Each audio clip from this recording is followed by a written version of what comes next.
sometimes you look at it, somebody will be wondering why I have to do 10 sports in 2 days to make Decathlon. But while you're wondering, people are winning medals and people are actually creating some names for themselves, and that's what we have right here. She mentioned it already. The Egyptians are very much consistent when it comes to shot puts. In 2019, it was an Egyptian who won the medal, Motaz Mohammed El Sayed. For this, it was 6 kg for the men. And we had South Africa also come second, Chris Van Nekek. Not forgetting Namibia finishing third. Last time out 2 years ago, South Africa dominated. They won the shot put for the men, the under-20s, and it was a glorious period for them. They really went on to celebrate it.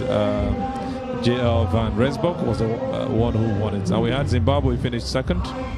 That Rodney Ngezimani, not forgetting Daniel Stroh of South Africa also coming third. It was almost a clean sweep.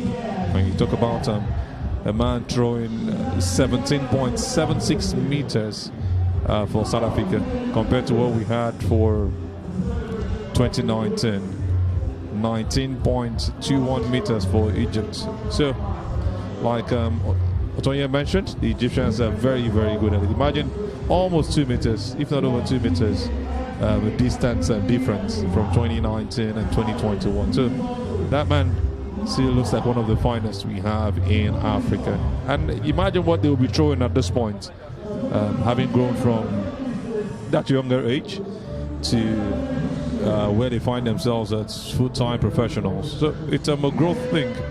And I love the fact that these guys are really starting early. And you'll notice it's really helped African sports in the last 4 to 6 years, focusing on this under-18 and under-20 events. It's not like it's not been happening, but since the combined event, I think there has been more attention to this. Yes. You see younger guys going out there, and we see Africans challenging the other guys for 100 meters, 200 meters, 400 meters, and at a very young age, because most times you see that these guys are not discovered early enough, so they just look like one-hit wonders. We've seen a couple of Nigerians. I wouldn't want to start mentioning names. They give you that start, but in the next 2-3 years you don't see them any longer. It's almost been the same thing for our sports. So when you catch them young, you see this best of it, the best of them when they get even older, because the experience and the exposure is there. Yes, like you said, in Africa, in times past, we had been concentrating on the senior events, the senior athletes, and we kind of neglected the junior athletes. So the only opportunities they had to compete was maybe the world under 20, either the world under 20 or schools, things like the university games. But now, as we see, we now have championships like this in Africa, and we believe that even more will come for other events like track and field. We still have things like the road race, which is still under athletics. All this will help to catch them young. You just mentioned the university games, and I tell you, that would have been the best way. I'm not sure how inter sports are even taken seriously in secondary schools as it used to, even from primary schools. Oh yes. Then you talk about the university games. I was watching the NCAA recently. Saw a couple of Nigerians doing stuff in the USA, and that's how much these guys are so determined. You go into, for example, basketball in the US, and you talk about where they have their draft picks from these colleges, from these universities, and look at the beauty of the top athletes they get into the NBA directly. So the NBA is the National Basketball Association. That's the big league. When you win the NBA, they call themselves the champions of the world. So athletes coming from the universities, at least 60 of them every year, into the league. Some come from Europe. We've seen the likes of Victor Wembanyama in the most recent of years. The same thing happens in the athletics. They get athletes, and that's where you see these guys. They compete for the best of athletes. Whether you are from Zimbabwe, whether you're from Nigeria, you are good. Are you ready to run for us? Please come around. And you see Gabriel Selassie running for the USA. They pick them from these colleges. They understand this catch them young thingy, and they know there's a particular age you can get into university with. You have to be 18, so they know you're within 18, 19 when they're picking you at the time, or 20 at most. And before you know it, you have like 10 years at least to run, to do your shot puts, to be a jumper, to be a thrower, any of the events you want to do, a swimmer, they catch you from the young age and they follow that process, and it's been that way from time. And I love what we're saying in the sports, and I think we also have to work on that. It shouldn't just be having these younger athletes. We should have a process. I followed basketball and I always talk about it a couple of times. There's a particular young man, I remember, Timothy Kwaho. He came in from, I think it was University of Jos or University of Abuja, I can't remember. He was playing for Mark Mentors. He came in from the university and he was the best three-pointers in his first season in the league. This is a man who had been groomed from that stage. Educationally, he's there. And he can also do more even after quitting the basketball game, maybe after years. For example, if there's an injury challenge, where do these guys fall back to? Education is really key. And that's why I envy you, Otoye. I was going to ask you this question someday, maybe behind the scenes, but I think the time has come. How you've been able to switch from playing the game or running the race or doing those jumps and coming into talking it with ease. Not every athlete can do the same thing you're doing. Many of them are camera shy. Yes, I agree with you, but with me, in my family, it was education first, sports second. So it worked like that. Well, still here, we've got some medal presentations to come your way. What is such championship without medal presentations? I mean, we've seen these athletes compete, and it is time for them to be rewarded and celebrated. The medal presentations will be commencing here at the MKO Abiola Sports Arena.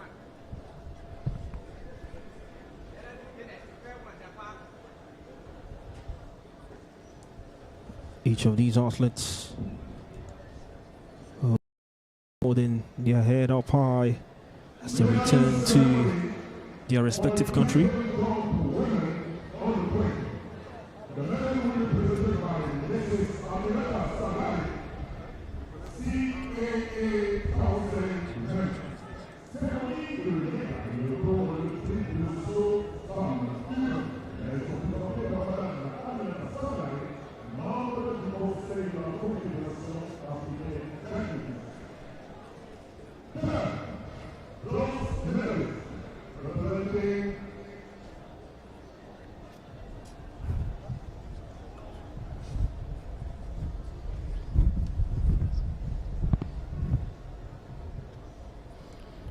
Well, to begin the medal presentation, we've got the triple jump on the 20 women. The triple jump, part of the event that kick-started this championship here in Abeokuta. Triple jump happened alongside the high jump on day one, and these are the finest of under 20 athletes in the first three positions.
Troisième médaille de bronze, représentant la Tunisie, Shinaba Ferel.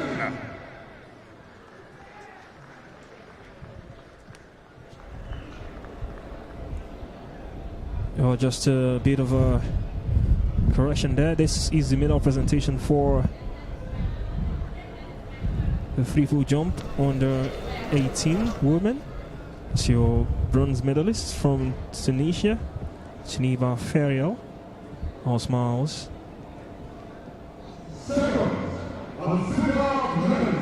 Deuxième et médaillé d'argent représentant le Maroc, Zenting Morocco et Mezad Qatar. Your silver medalist from Morocco, Mezak Qatar. Just applauding in appreciation for the support on the podium. Jump over 12.61 meters. The bronze medalist Jimba Farrell did it in a jump of 12.16 meters.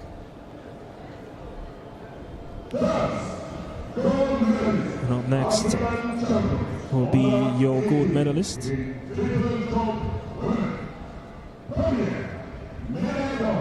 From Burkina Faso, we've got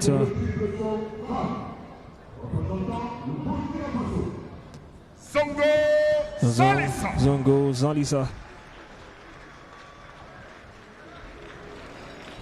Osmars, really proud, and she has done the job here as your gold medalist from Burkina Faso. She did it in a time of 12.79 meters.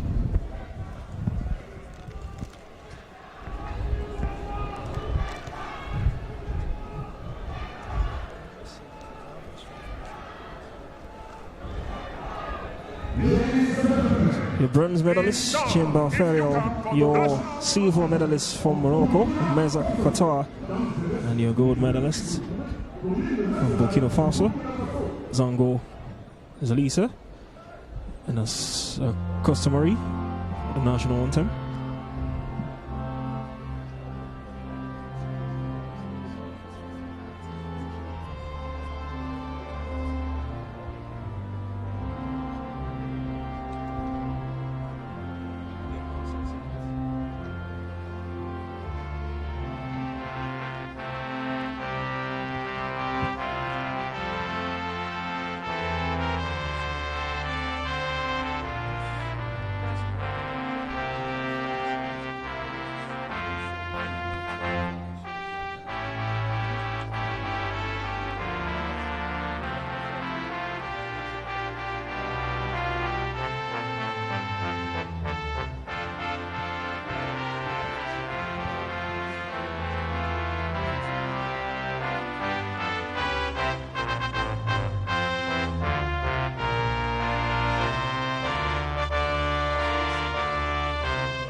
Proud moment for these three athletes, officially on the podium for the third CAA African Athletics Championship going down here in Abeokuta. These athletes have traveled all the way to Nigeria from their respective countries they've represented, and they have really done the job, and their names will forever be in history.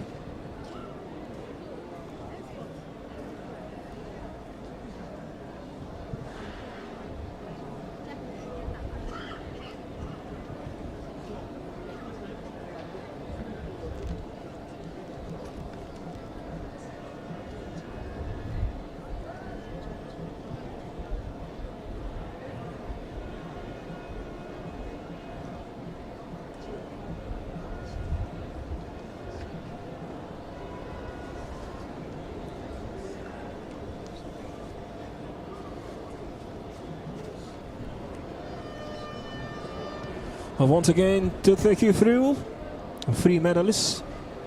Kniba Ferial from Tunisia is your bronze medalist. Merzak Kortar from Morocco is your silver medalist. And Zongo Zaliza from Burkina Faso is your gold medalist for the free pull jump under 18 women. I've still got the shot put, still waiting for this one to commence here at the MKO Abiola Sports Arena. Some couple more medal presentations to come, but in the meantime, we just for free pull jump under 18 women's final back to shot put. Got in our very first throw. It's from Tugada Durama.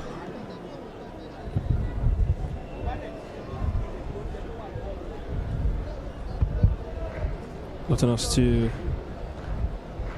the very start of this track and field event shot put for men. As far as this one is concerned, like our analysts have said, they've got in their favourites, the Egyptians and also the South Africans.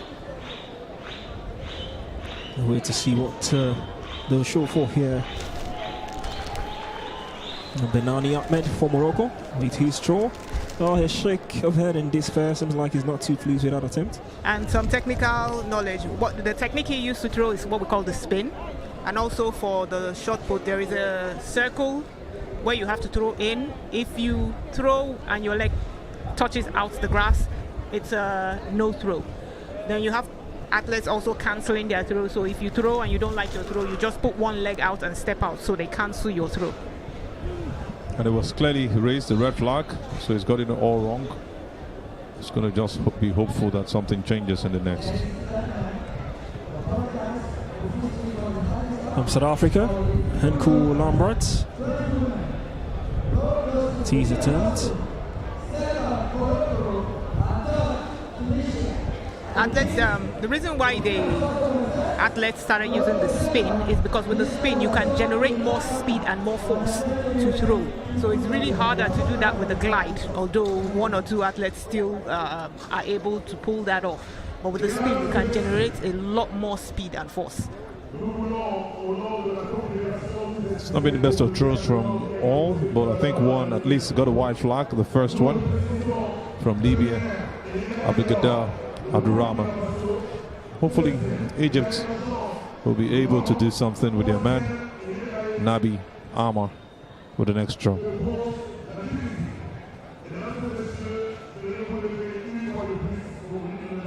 Also another thing is that you can see they use powder in their hands and with the distance. It's so that it's for proper grip, so that the thing does not slip from your hand. So they use the chalk so that it grips well. Egyptian with his attempt. White flag hoisted. It's like a fair throw, a slight fist bump. It's okay with that attempt. He has to be okay, at least at this point. No, most of the athletes have not been able to get it right, so it's just 2 of them. Getting a white flag for a throw looks like a success at this point in time, no matter how short the distance looks. It's shot put. Well, the good thing about the throw is that you all have 6 throws. So you maybe if you don't do it well, the warm-up, you can your coach watching you can kind of see where you need correction, then correct you, and then your next throw you try to make up for it if you didn't do well the first time. And it feels like a good start for him, Nabi Amar. Up next, it's the man from Zimbabwe. Yes, and now that's one athlete that used the glide technique, which I haven't seen in a while. It's very rare to see athletes use that technique, but sometimes the spin is a lot more technical than the glide. So if you're not used to it, it's better that you do the glide. He didn't have to spin, just depending on his power, and made that throw. Doesn't look too happy with the results, but surely he gets a white flag for that. The main thing when it comes to these throws is that you actually need to register a throw. It doesn't matter how far you throw, if you don't register, if you keep getting a red or you keep stepping out, it doesn't matter how far you throw. Technically, you have done nothing.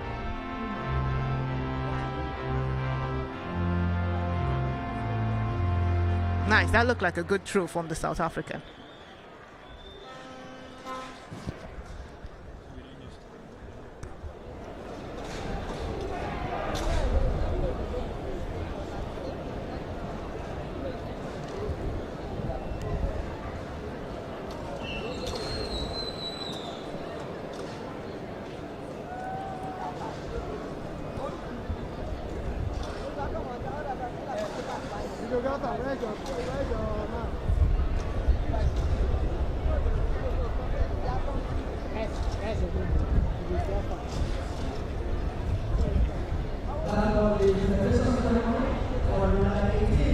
Women triple jump final.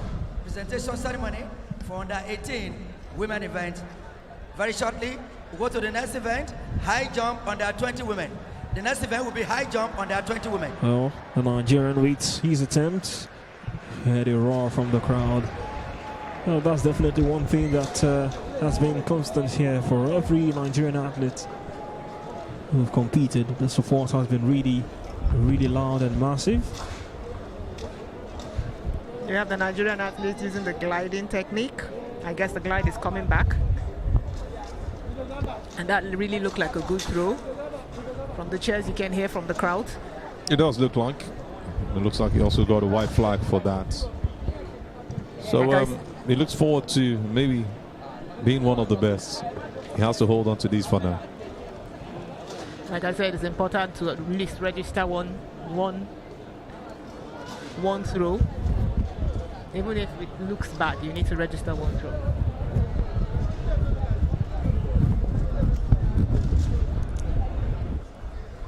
Abdulgada Abdulrahman for his next attempt. For every attempt, these throwers will be hoping they better their previous one. Definitely would be the case for this shot put under 20 men's final. Well, while the shot put is going on, we want to use this opportunity to thank our media partners for this championship here in Abeokuta. We've got Super Sports, we've got SABC, we've got Star Times, AIT, TVC, and of course OGTV.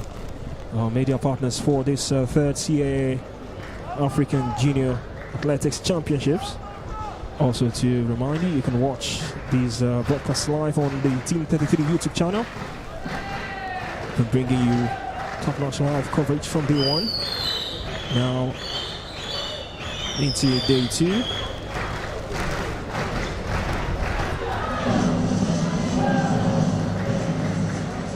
Another throw from the Moroccan, Benani Ahmed. He gets a white flag this time around. See shaking his head in despair, not happy with some of the results he's gotten. Hopefully he will do better with the third throw. Cover of hands on Henku Lambert.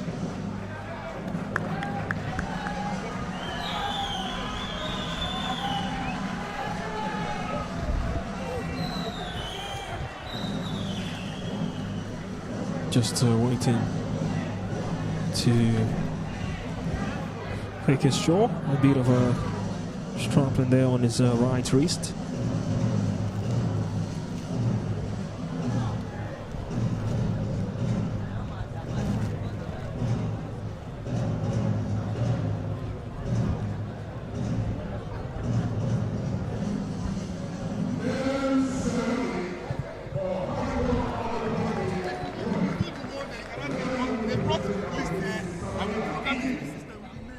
CAA Council Member. Cérémonie de médailles pour le saut en hauteur U20 femmes. Les médailles seront remises par Madame Samira Iye du Tchad, membre du Conseil de la Confédération africaine d'athlétisme. Troisième et médaillé de bronze. Third and bronze medalist from Egypt, représentant l'Égypte, Sak Hana. Back to some medal presentations. We've got high jump for the under 20 women.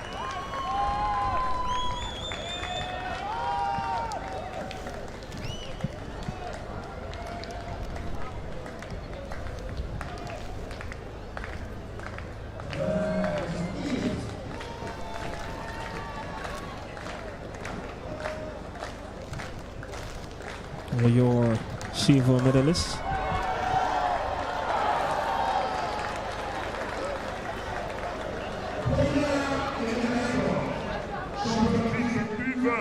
Pour le saut en hauteur femme.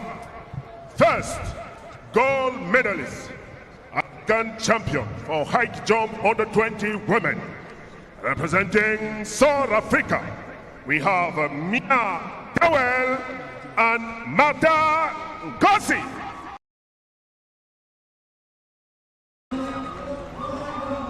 Joint gold medalists. Each of them won a gold medal, of course, for South Africa. Joint gold medalists.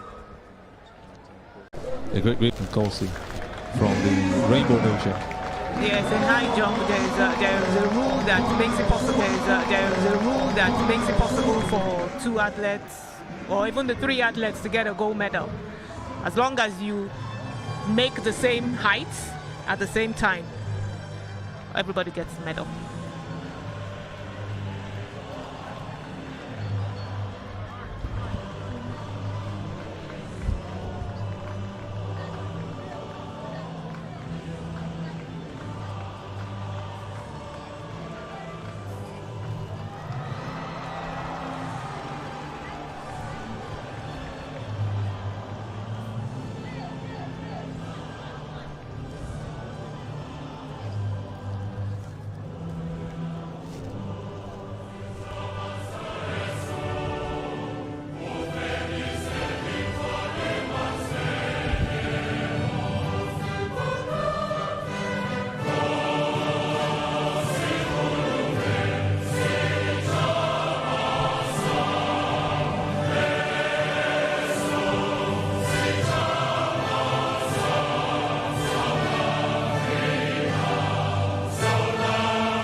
Mesdames et messieurs, merci.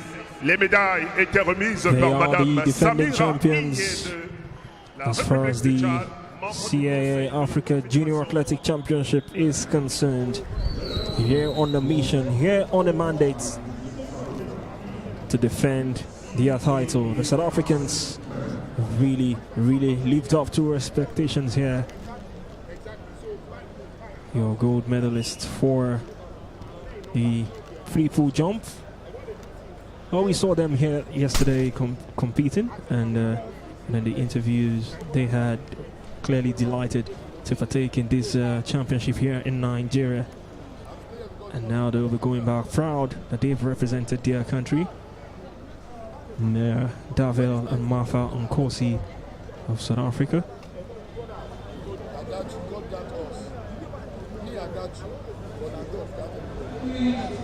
And also Sakrahana of Egypt, all on the podium. I think I love the podium. Looking at the very beautiful in the eyes. And the joy also from every athlete that has come out to pick up their medals, as usual, will be beautiful and contagious. So it's a great stuff right here. at the third edition, being hosted by Belkuta, Yogo State, Nigeria. A beautiful event we're seeing so far. The best of coverages you've seen right here from this part of Africa. Kudos to the South Africans, making at least one medal from the last two events that have been presented. Nicking 2 gold medals in the last event was presented actually. Great one for them in triple jump, or high jump rather. We see more of them on the podium. As the presentations continue in the course of the rest or remaining days of this championship here in Abeokuta, precisely at the MKO Abiona Sports Arena. Back to the shot put final for the under-20s. This one is going to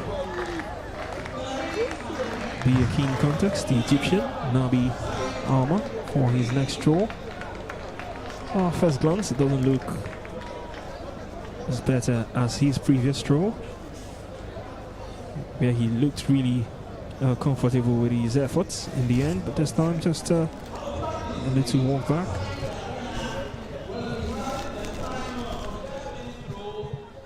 Under 20 women. He had a great spin. And very soon, I think the longest of spins I've seen in the throws today, but wasn't convinced with the throw in the end.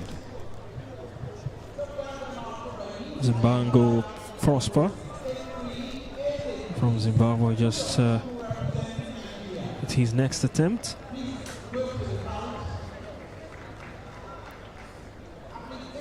Another South African also competing.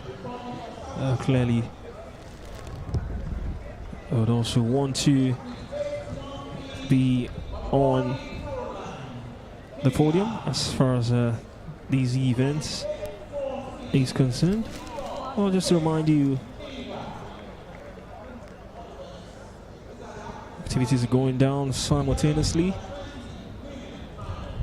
inside the MKO Abiona Sports Arena.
The Jazz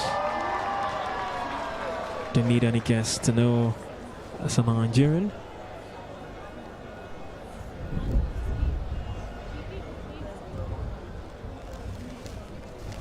Now, one of the goals clearly for every outlet to be in the air is to also achieve a personal best. If there's any before, you can also attempt to match or also go past your personal best.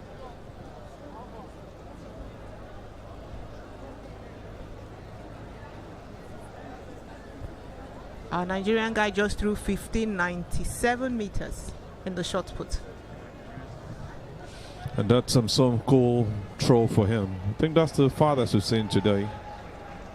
It might be wrong, but I think he really covered the distance.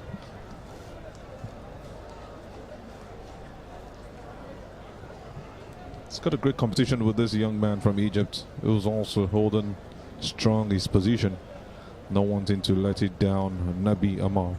Well, he got a red. He stepped out of the circle, so that was a no throw. It's going to be really painful for him. You see his leg Clearly out of the here. circle, so it became a no throw. Is that the first no throws we've seen so far, or maybe we missed some? I think we're seeing about 2 now. Some red flags been raised before now.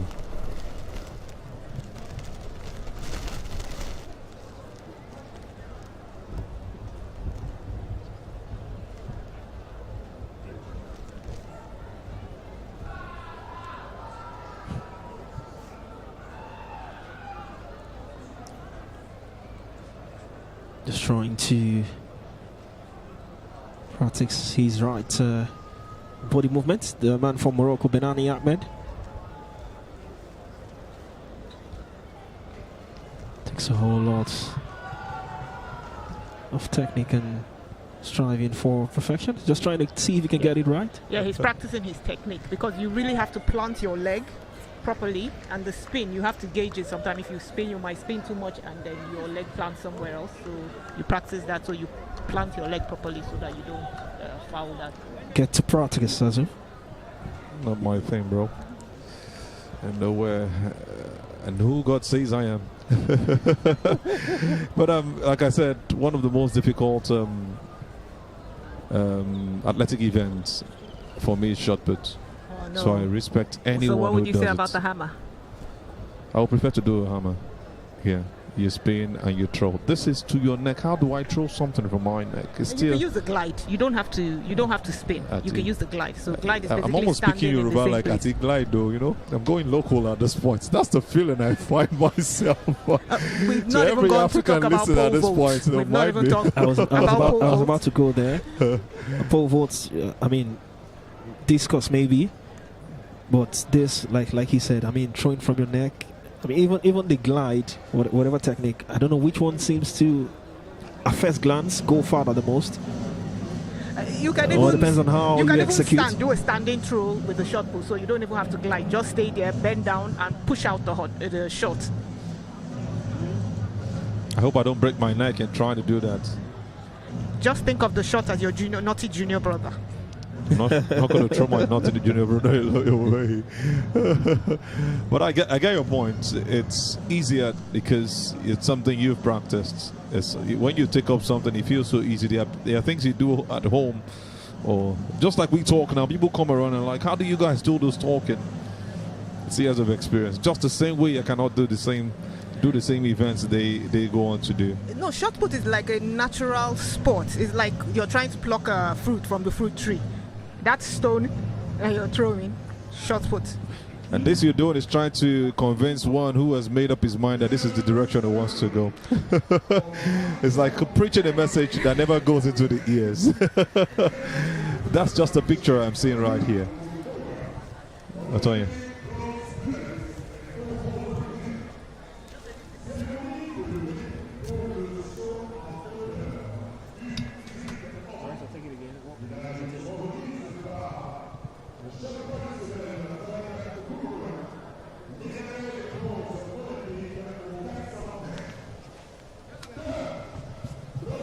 And as we go, we are going to be bringing you some medal presentation. This time, of course, the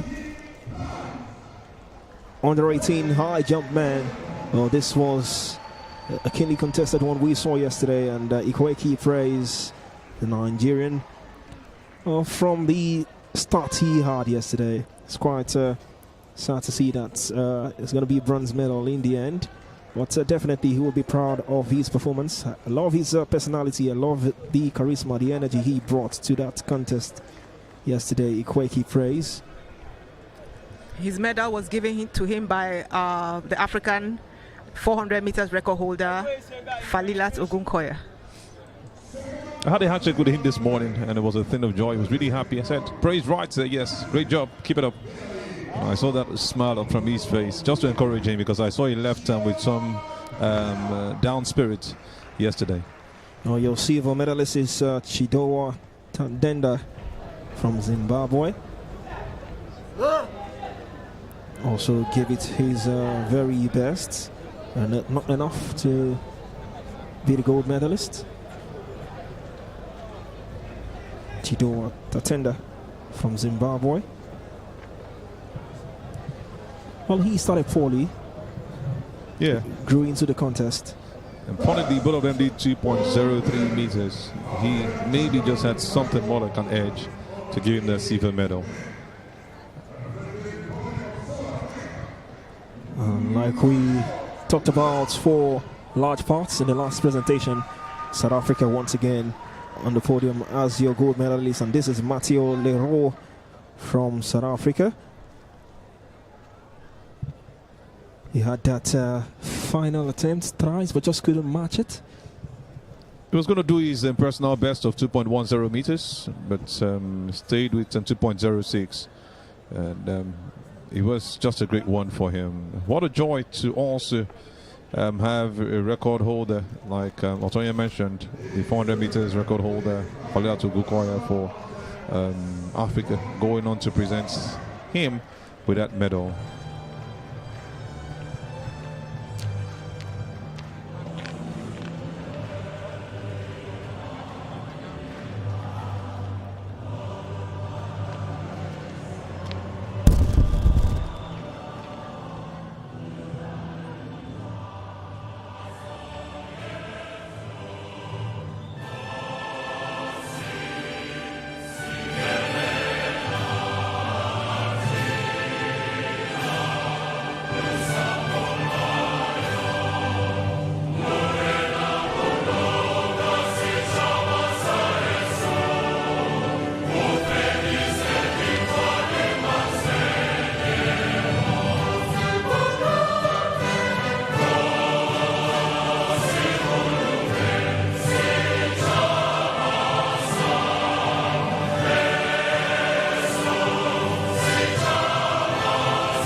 Now we've got Bekada Nazima as your gold medalist from Morocco. Morocco also really making a name for themselves as far as the CAA African Junior Athletics Championship is concerned.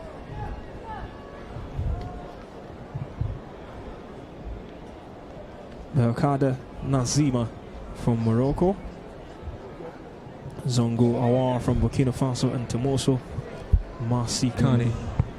Three athletes on the podium for the triple jump under 20 women final. And as usual, we're going to hear the national anthem of the gold medalist country.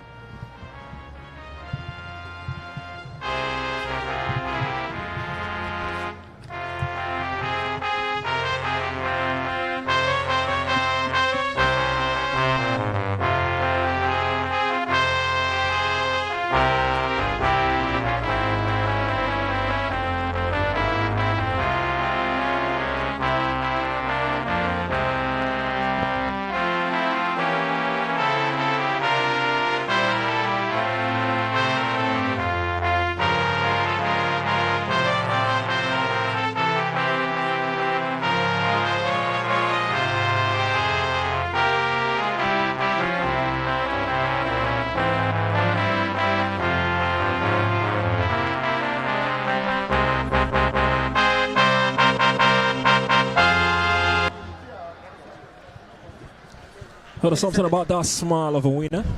So, ladies and gentlemen. Yes, we have the triple jump event. It's typically called the hop step jump. It's the second most technical event in the track and field.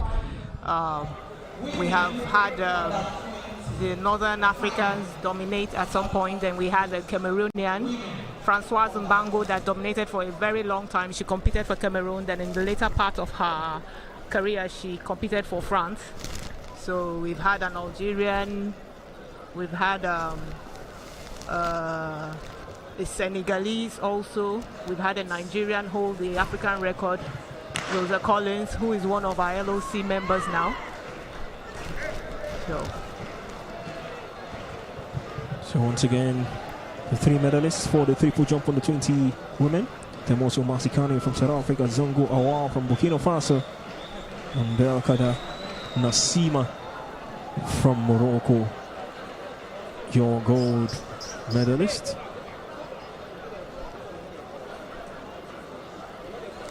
And also to mention that that is my event. That is my sport. That is my baby when it came to track and field.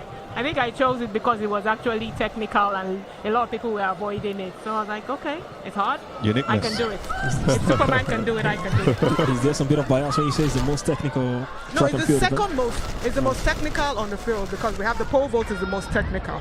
And then triple jump. Based on ratings.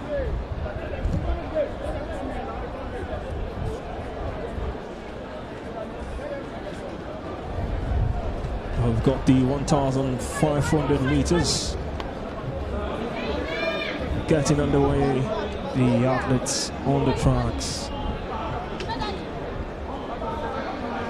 And this is going to be keenly contested till the very end. 1,500 meters.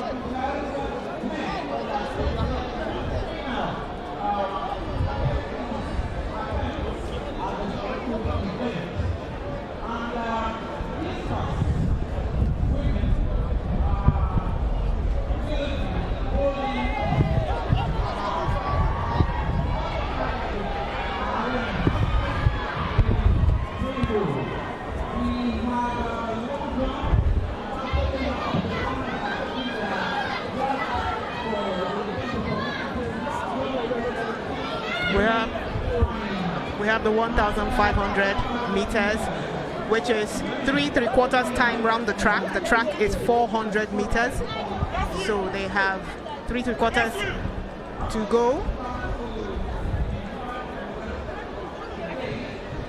And you understand that the athletes from the Eastern African nations will always come out tops for this one. They are already staging the lead, separating themselves. And this time around, they are not running like they are sprinting. They are taking their time. You see the Ethiopian also chasing after. Ethiopian number 3. We have beat number 636 and beat number 638 on number 1 and 2.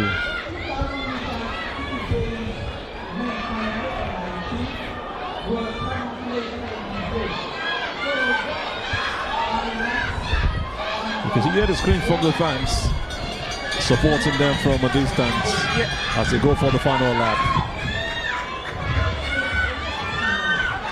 It's going to be a beautiful race and towards the end. And we see that the Ugandans are leading this pack. And at this time is where the athletes start to kick and start to separate themselves so that they don't have to struggle too much when they reach the final 100 meters. Exactly, and you can see how they are pushing really hard. Beat number 636 really leading this race at this point in time. It's going to be hard for her, but she's keeping that pace, moving into the final part of the race. We have the Ethiopian athlete, but the Kenyan athlete is fast catching up. The Kenyan athlete is fast catching up. Can she maintain that? It doesn't look like she can maintain that, but we never know what would happen. The Kenyan athlete is fast approaching. The Kenyan athlete It looks like she might just take over that position. It's really close at this point. The Kenyan athlete But she set that pace again, and she looks to have won this one. Yes. What a race we've just seen. They started it almost closely, and she had to put herself in front and say, no way, I'm going to finish this one tops. And what a way to have ended this race. What some joy she will be experiencing at this point in time. So tough a race. You might see there's something easy, but never is it a race that is run just within 4 minutes. And there is your winner for this race. Yes, the Ugandans are fast, showing themselves as contenders for the long distance, middle and long distance. And I think it will be really good. And now we are going to really have competition between the Ethiopians, Ugandans, the Tanzanians. And at some point, I know the Moroccans were also good in the long distance. And we have someone like Ilsham El Garouj that dominated the 1,500 for years. I think we'll have to keep all of those names aside and celebrate the Kenyan who has just joined us. This is a great race for her. Started slowly, you could see her trying to just find a way from the back, almost slipped earlier, but just kept her cool and calm, and she gradually found her way through. You will almost not see her from the start of the race, but look at what she did towards the end. Chased after and chased for really, really long, but Yes, no way the Kenyan was going to win this one. She just had to settle for that second position. Reminds me of the race in the Olympics between Hassan, the second Hassan, and Kipiegon, fake Kipiegon. Yeah, Kipiegon. Where Hassan fell just at the finish line. It's a very, very... I will never forget that incident. I saw the replay over and over again. But this time around, we are happy the race is done, so it doesn't look like we're wishing anybody fall. No, that's the thing about track and field. Anything can happen. Anything can happen. I had a race, a Commonwealth Games race, where in 100 meters men, Nigeria were placing fourth. And in the space of a few minutes, the first and second, they both had hamstring injuries. And we picked a medal. You just take advantage.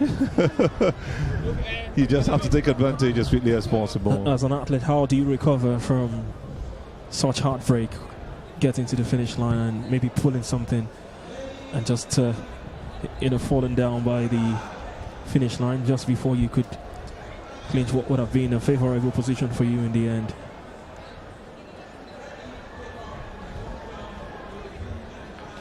But once again, you celebrate the Ugandans. They've picked up another gold. It's a good one for them in the women's 1,500 meters. What a race they have just run. Holding strong, withholding nothing in the end, and making sure that Kenya wouldn't take that position. Good one for them. They are taking everything with pride and joy at this point in time. So it's Uganda first, Kenya second. And that's a good race we've seen. We'll give you the official time in a bit, where and what each athlete ran for this particular race.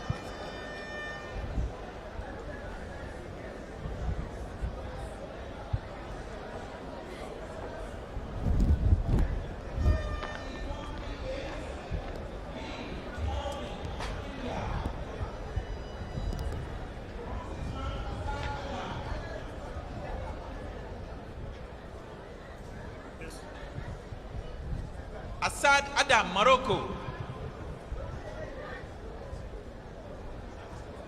235, Omoshuafa Anthony, Nigeria.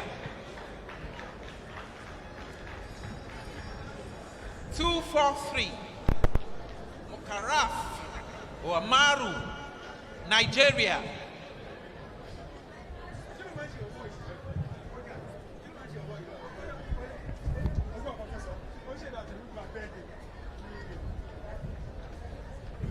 302, Torchi Mohammed Kali, Tunisia.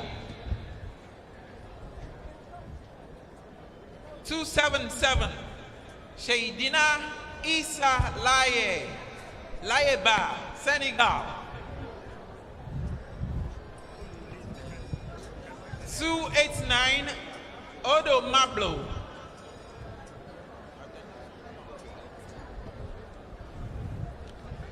Well, the 1,500 meters race, keenly contested. 289. But the crowd loved every beat of that contest. Same for the women. We're going to see for the men shortly. 1,500 meters of those long distance races.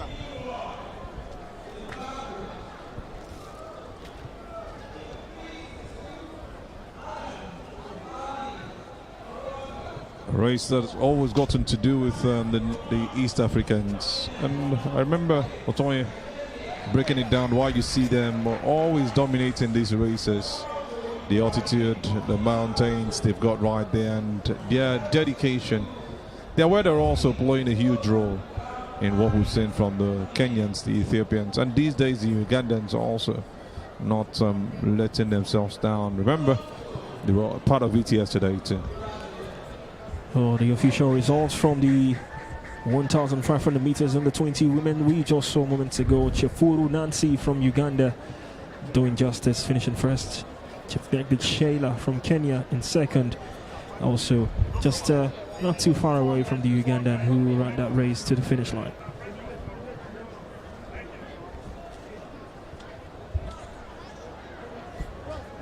Always going to be favorites. And if we can check for that 1,500 meters, subject to ratification, that looks like a new championship record. Because the last championship was 4 minutes 10:73 seconds. So this is 10 and 3 seconds. So subject to ratification, it looks like a new championship record.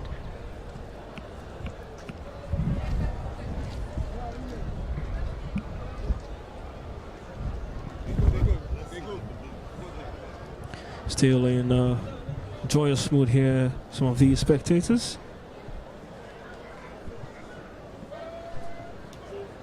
While you enjoy the event, you've got to eat something. This is why you can see on your screens, well, the Moroccan there, some pretty smile, just waving to the camera. Really beautiful face. That joy that you always get when you know the camera has brought you to limelight. In that sense, fans also coming out to also come enjoy this game, not at least at this point, but just loving the event. Some of them also amateurs, still trying to get to this height, looking at what it takes to be there. Some from other parts of Africa, some Nigerian, some based in the community, some also traveling down to just make sure that they are here. It makes it all encompassing and really beautiful. The smiles is what you always love, and different reactions. One shy, one really happy to see herself on the cameras. And what a joy it is for each of these beautiful faces you see on the screen. And like you mentioned, you must eat, as one of them was caught on the cameras recently. Well, as far as the race is concerned, one thing is certain: we've got Africa's young finest here in Abeokuta, competing amongst each other for glory, representing their respective countries.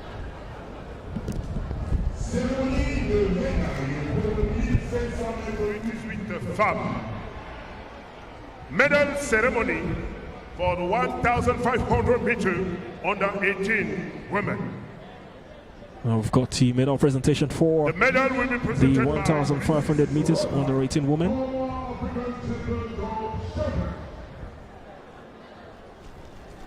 Third and bronze medalist representing Ethiopia, Desta Tadele. The bronze medalist from Ethiopia, Elizabeth Amare.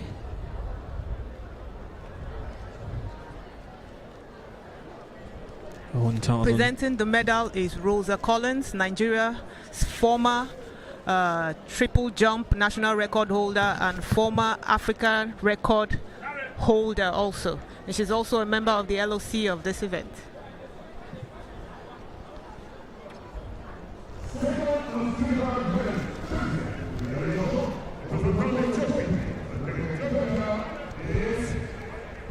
Dalahun Elizabeth. Silver medalist also from Ethiopia. Ethiopia, a bronze and silver medalist, always going to represent. These are long distance races.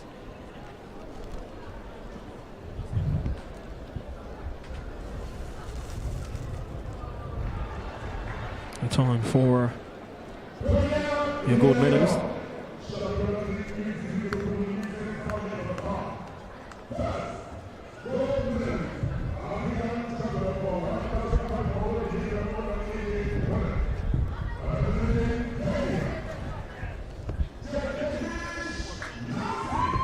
And from Kenya, Cheptegei Nancy, It's your gold medalist, 1,500 meters under 18 women.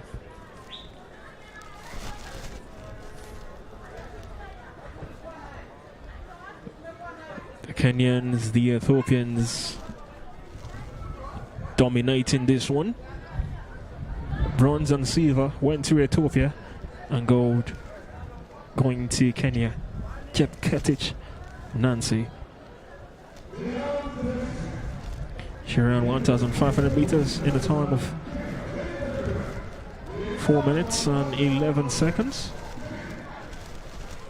And it's time for the anthem of the gold medalist country.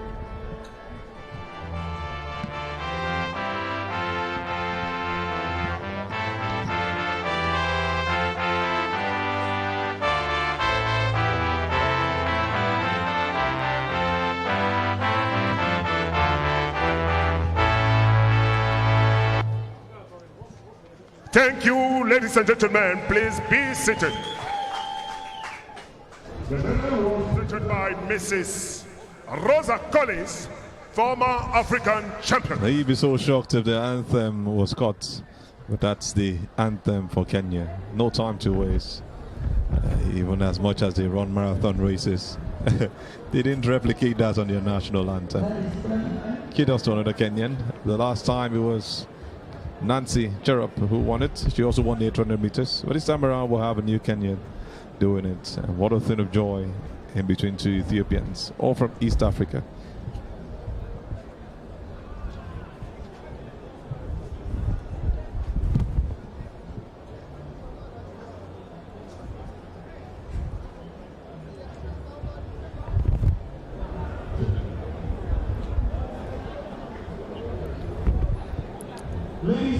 Decathlon, Nancy, 1,500 meters under 18 women, gold medalist from Kenya.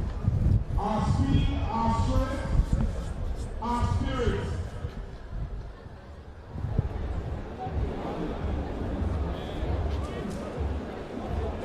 We're celebrating the greatness and the richness of our culture and tradition. Africa, we welcome you.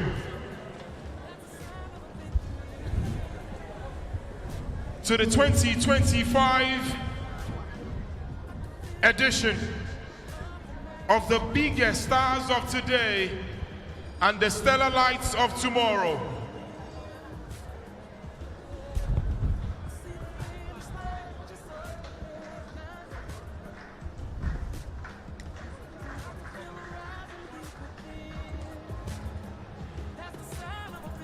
Ladies and gentlemen, events of this magnitude would only bring forward the biggest names in Nigeria.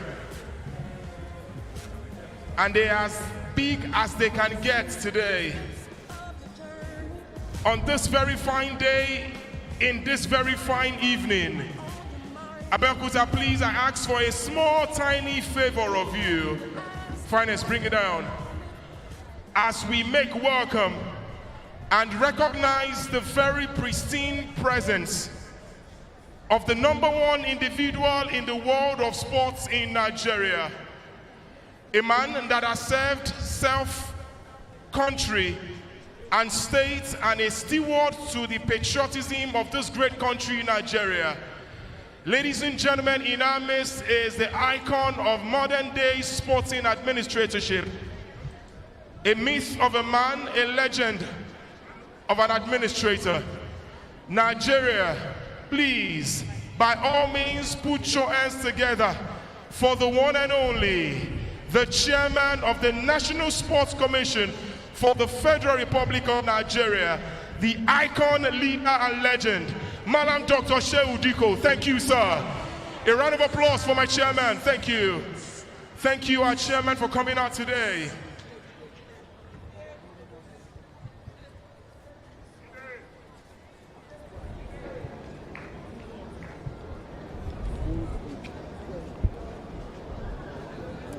Still very much live at the MKO Abiola Sports Arena. We've got the 1,500 meters under 20 men now ready to contest. The rush of adrenaline just there amongst these athletes. Let's be careful so you don't get yourself disqualified.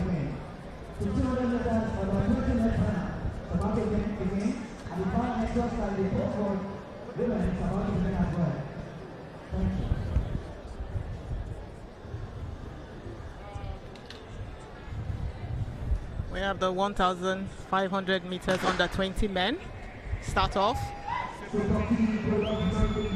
The championship record for this event is 3 minutes, 33 seconds and 65. Set by Kenyan Reynolds Kipkore Cherot in the last championship. But we also have the African record for this event under 20, set this year by with a time of 3 minutes 27 seconds 70 by Phineas Koech from Kenya. He set it this year in Paris. 2 years ago, or 4 years ago actually, it's 2019, 6 years ago, we had Nduribe or Thurji of Ethiopia winning it. So it's a very strong competition, and you can see the names just mentioned. Uganda not giving up. It looks like they're almost doing a clean sweep for most of the long distance races in this event. We've seen them win 3 out of the last 4. This time around they are in for it again. You can see Kenya and Uganda looking like they're taking the lead. South Africa is also not left out. Ethiopia just also from behind. It's a tough race, and Kenya have their athletes, both of them in front, looking like they're leading the pack. One might be playing the role of a pacer, but no way, he's also running the race. So it's just about them understanding their own kind of technique that works out for them. The one behind will always come from the back to take off the pace. But we'll walk what we have at this point in time. Kenya, first and second, looking to do what they did the last time. Yes, as we know, the 1,500 meters is 3 3/4 laps. And this event has become a lot more popular in recent years due to Jakob Ingebrigtsen and his rivalry with the British runner. I can't remember his name. So it's like dead talking each other on the social media. And when you see Jakob Ingebrigtsen, you see how he's determined, and then he has a backstory, the family story that kind of like brought this event and brought Jakob into the forefront, into the limelight. So you can see by the record that was set this year in Kenya how popular the event is and how seriously the young athletes are taking it. Josh Kerr might just be that man you're talking about, who's also doing it with Ingebrigtsen. The British man, Josh Kerr, is also a very good middle distance runner. So it's getting really interesting as we see at this point in time. The Kenya is still in the lead. Morocco is taking 3rd position. But this is where we now start separating the boys from the men in the final stages of this race. But you can see how popular this event is by how many they are in the lead pack, because usually this is where they start to kick and, like you said, separate the men from the boys. But everybody, they're all staying. We still have 6, 7 of them in that front line pack. So it's going to really be a strong finish. It's who has the most speed at the finish is going to take this race. I think in Morocco is looking like that man who's going to make it happen. Is leaving everybody behind, holding on to that same pace. Can he do this for the remaining 100 meters? It's a tough race for him at this point. And how is it going to happen? It looks like a Moroccan is winning this. He's watching his back as it's coming. Do you think to do that? You should stop doing that because he slows you down. Exactly. So you should stop doing that. He should just concentrate and go forward. He's going to pull through. He's trying to see if he needs to conserve his energy or go forward. And he's just won it. The Moroccan has done it. He's done something that is almost impossible. He was so focused on this. He's put Kenya and Uganda on 2nd and 3rd respectively. No medal for Ethiopia in this 1,500 meters this year. And you can see the Kenyan go down straight up. What a competition. He's not happy. He hits his hand down too. And it was an unofficial time of 3 minutes 38 seconds. If he had concentrated, he probably has set the championship record.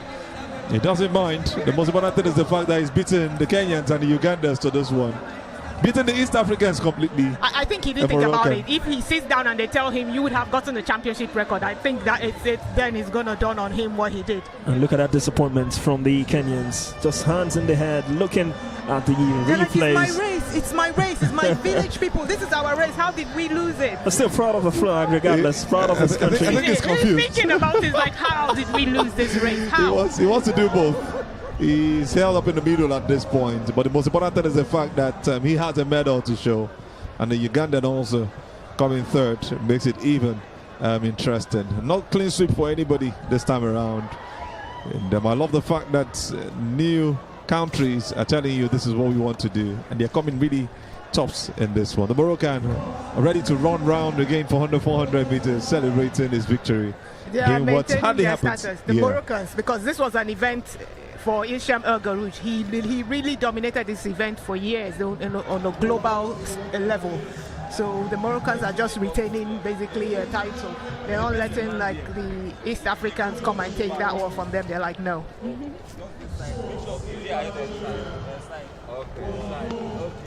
Well, this was not, as most will predict, a Moroccan.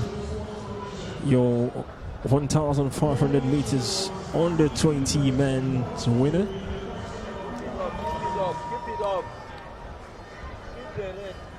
Against all the odds, he has done it here in Abeokuta, Nigeria, for the third CAA African Junior Athletics Championship.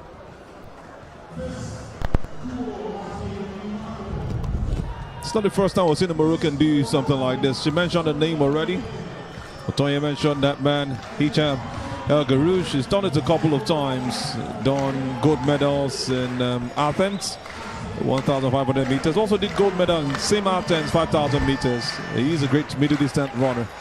And also was at Atlanta 96, where he participated in that same 1,500 meters, finishing 12th. He came back in Sydney 2000, went on to finish with a silver medal. So they know how to do this stuff. It's just about the reincarnation at this point. He really made that event popular because whenever he won and afterwards he used to dress in a full Moroccan traditional wear. So he really stood out then. That was one thing I liked seeing whenever. So I used to watch him just to see him wear that attire because they have a really nice traditional attire. He retired in 2004. Like I said, it's 21 years after. It's like somebody coming to say, yes, I am ready to do what my predecessor did, or like my should I call him ancestor at this point, because he has done a great job. 21 years after, was in a Moroccan win this again. El Garouj did his own part, and this is something we're saying from another Moroccan. What a thing of joy, huge joy for him as he walks away. We'll give you the final results, the official results, and see if he was able to meet up with the 3.33 meter record set last year. It's going to be really difficult for him, but I think he is really close to what we saw from Reynard Kipkorir Cheproit of Kenya last year. We'll move into long jump, under 18 men's final. These are the athletes competing for this one. We've got Anthony Lucky representing Nigeria, Asad Adam also from Morocco, and this will be competed amongst 12 athletes.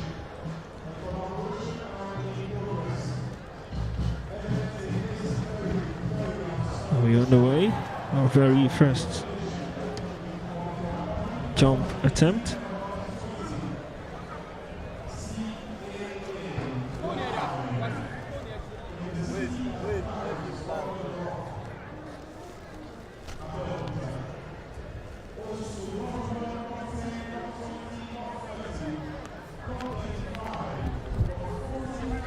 You can see them the long jump men.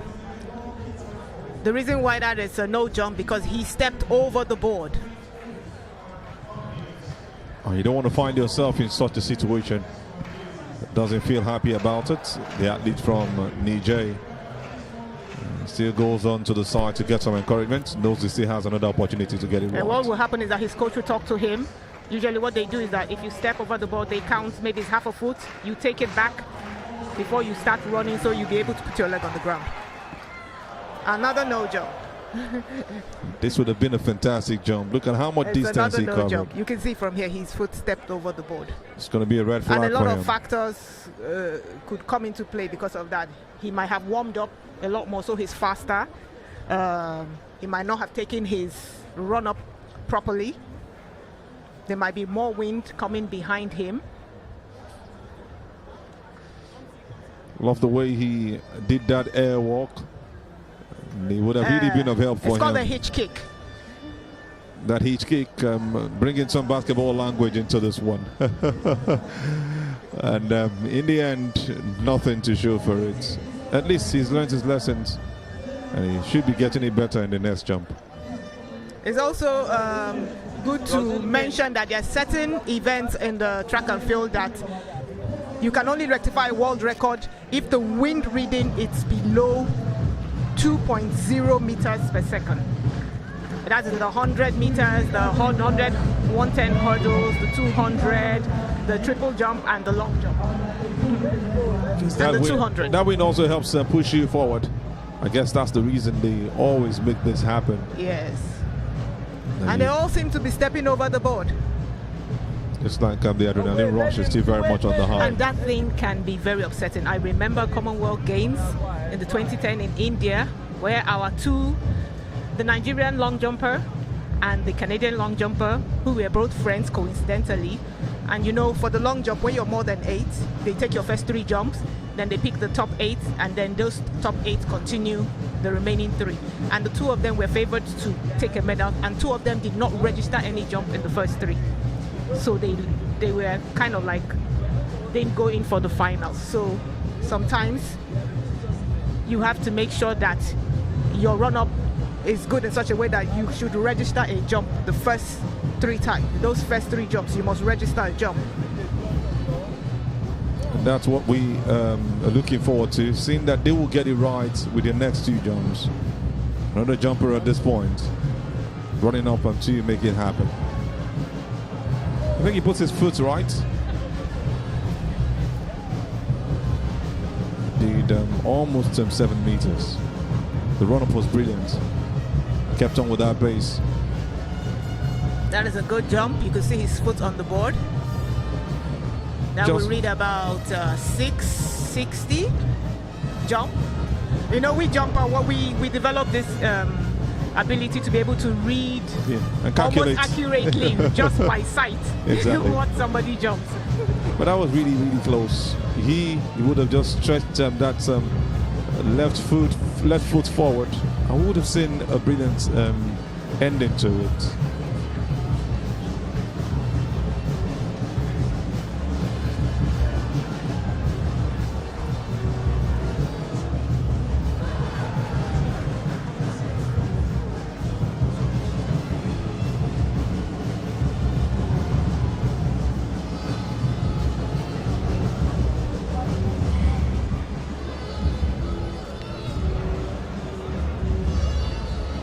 We have another no jump.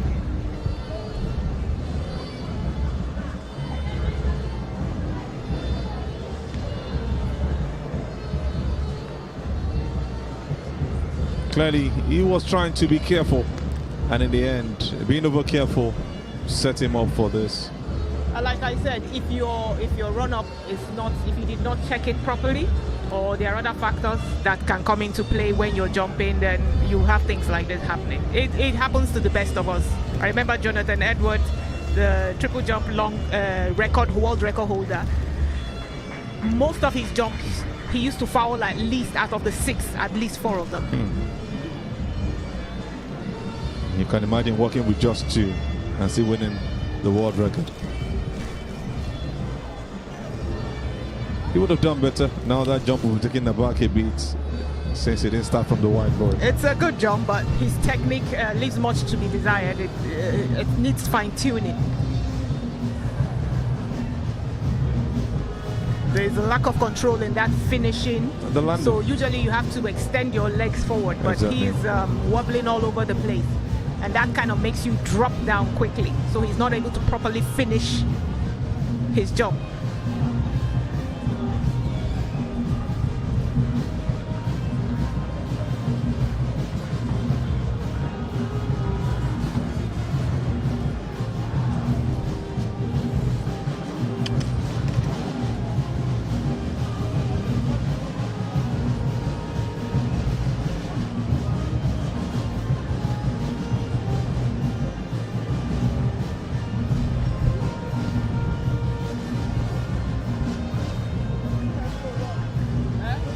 It's time for the Moroccan to come do another jump. Hopefully we're getting this one right. We had a red flag for the first jump, a no jump, overstepping the white bird. And that set him up for a bad jump. He'll want to get this one right this time around. It's going to be really, really beautiful if he does, setting him up for the competition.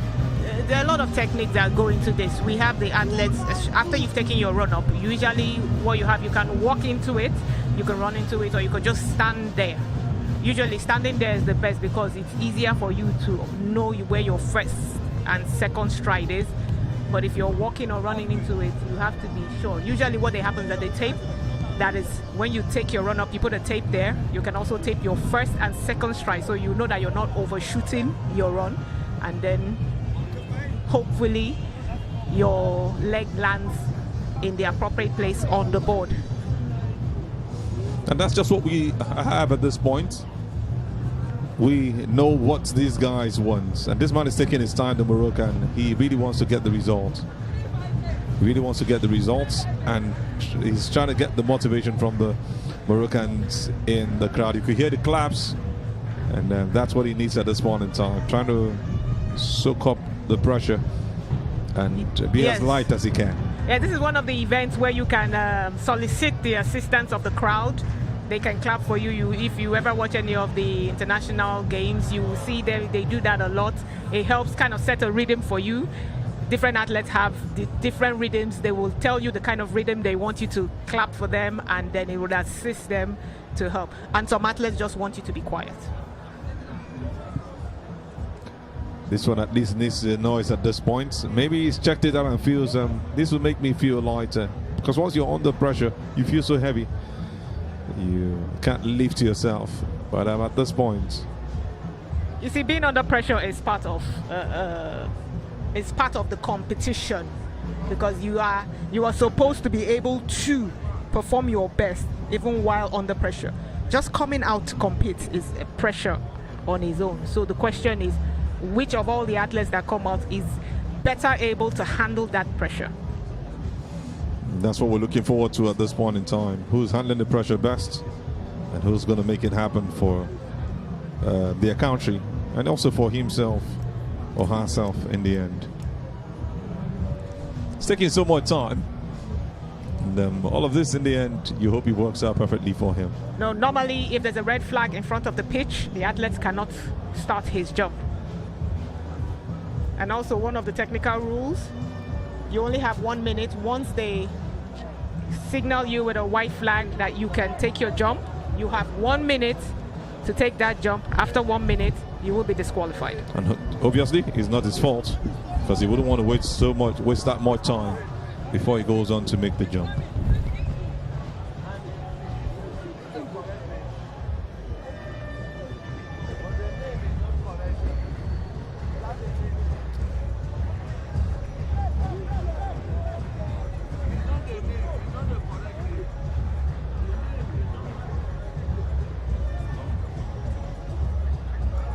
A little fun fact about things, the little things that jumpers do. Usually when you get on the track, you want to know which side the wind is blowing, whether you have a headwind or you have a tailwind. So if there's grass around, you will see the athletes prop the grass and throw it in the air to see where the wind goes. Is that something that is very light, that the wind can move it? You want to go cold, because that will really affect his delivery. You just hope that it doesn't affect it at any point. If he was going to do a 6.8 and he does a 6.2, he could tell you this is the reason why it happened that way. Like I said, you won't want to say luck, but it's the time and chance. If your training is there and you just peak at the right time, and like pains, you're not feeling anything. Although, funny enough, most athletes that do records usually do it with one form of semi-injury or the other. Oh, that's a no jump. If you could see, his foot was over the board. That was almost close to a 7 meters. Close. Clearly the red flag has been taken up. Then for the second time, he's getting it wrong. He did a great jump, well, but like I mentioned earlier, almost 6.8 with that jump that we saw from the You're man. getting good at gauging the scores. I've been in this for a long time. Just I woke up from my sleep too early. We have a Nigeria long jumper going next. And this is the man who is coming up for this. But before then, we'll be moving to the booth. We'll be having some interview, but it will be after this jump from the Nigerian who is getting ready for this jump. Really putting himself up there, wanting to come out good, trying to give himself that motivation. To clap for him, so he's one of those jumpers that needs you to be quiet. Silence, yeah. Here is that run up. A good nice jump it is. Jump, but he took off from behind the board, so he has lost a few meters. But that was a good jump, under 7 meters. His coach will have to adjust that for him. If you see, he's almost a foot behind the board. And also the thing about long jump is how you land is where they will measure. The back is where they will measure. While the long jump is ongoing, we'll quickly switch over to the other side for some interviews. But we have our man right there running things.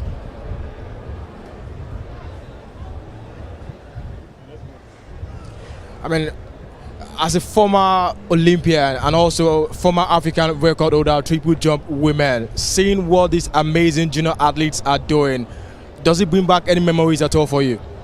A lot of memories during our days. So we are here now to encourage them. That's why I came. Another thing to note is how significant is this for the for junior athletes in Africa, as it were? What does this mean for them? How significant is the championship as this for them? It means a lot. We are so happy that I'm blessed that they brought this to Africa. This is the 3rd edition, and we are going to continue like that until we'll go international. Of course, we are international already, but we are very excited that this is happening.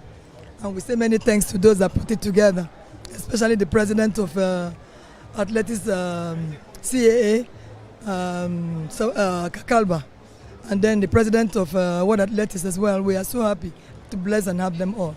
All right, thank you very much, and amazing job you're doing. Thank you so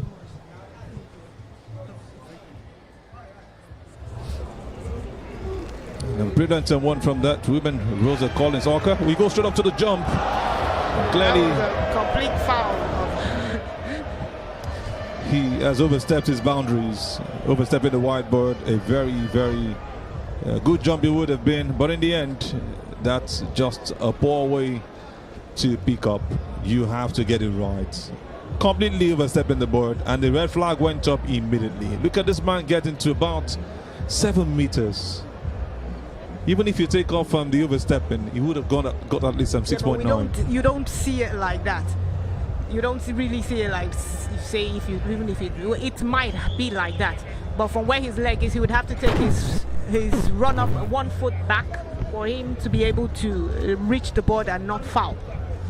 You have a great point, and you're coming from that very huge experience. So we don't need getting into some level of argument. I just love the fact that I see these guys trying to get it right, but it is not working for them. It's really painful sometimes, but they actually did what they have to do.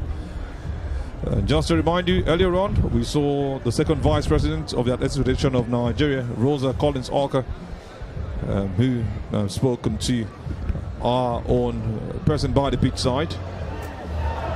They were back until the jumps again. This is a good jump from the athletes you just seen, the Zimbabwean.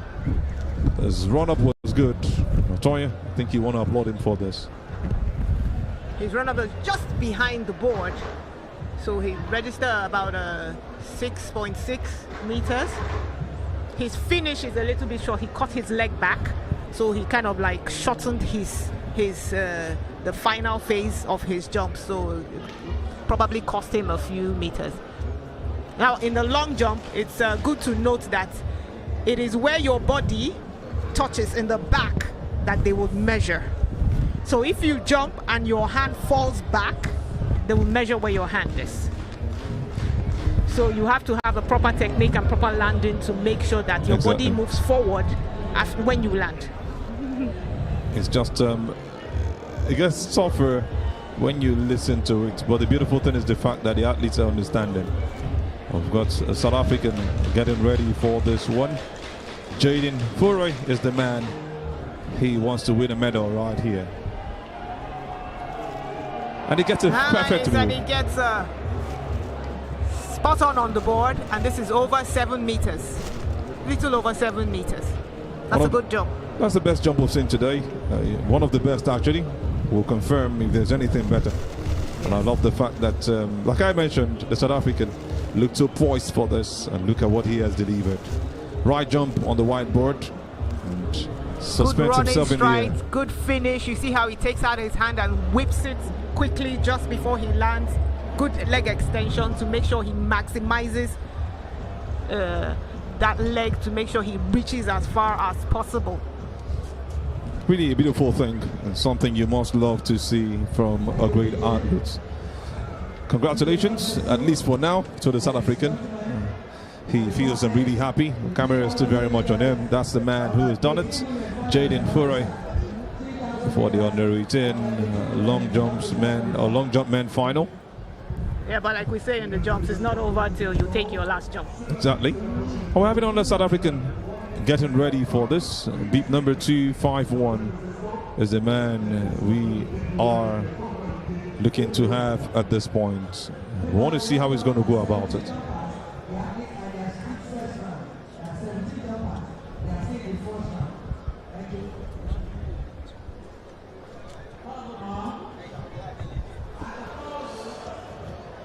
Looks like a good jump, just waiting to be sure about the flag.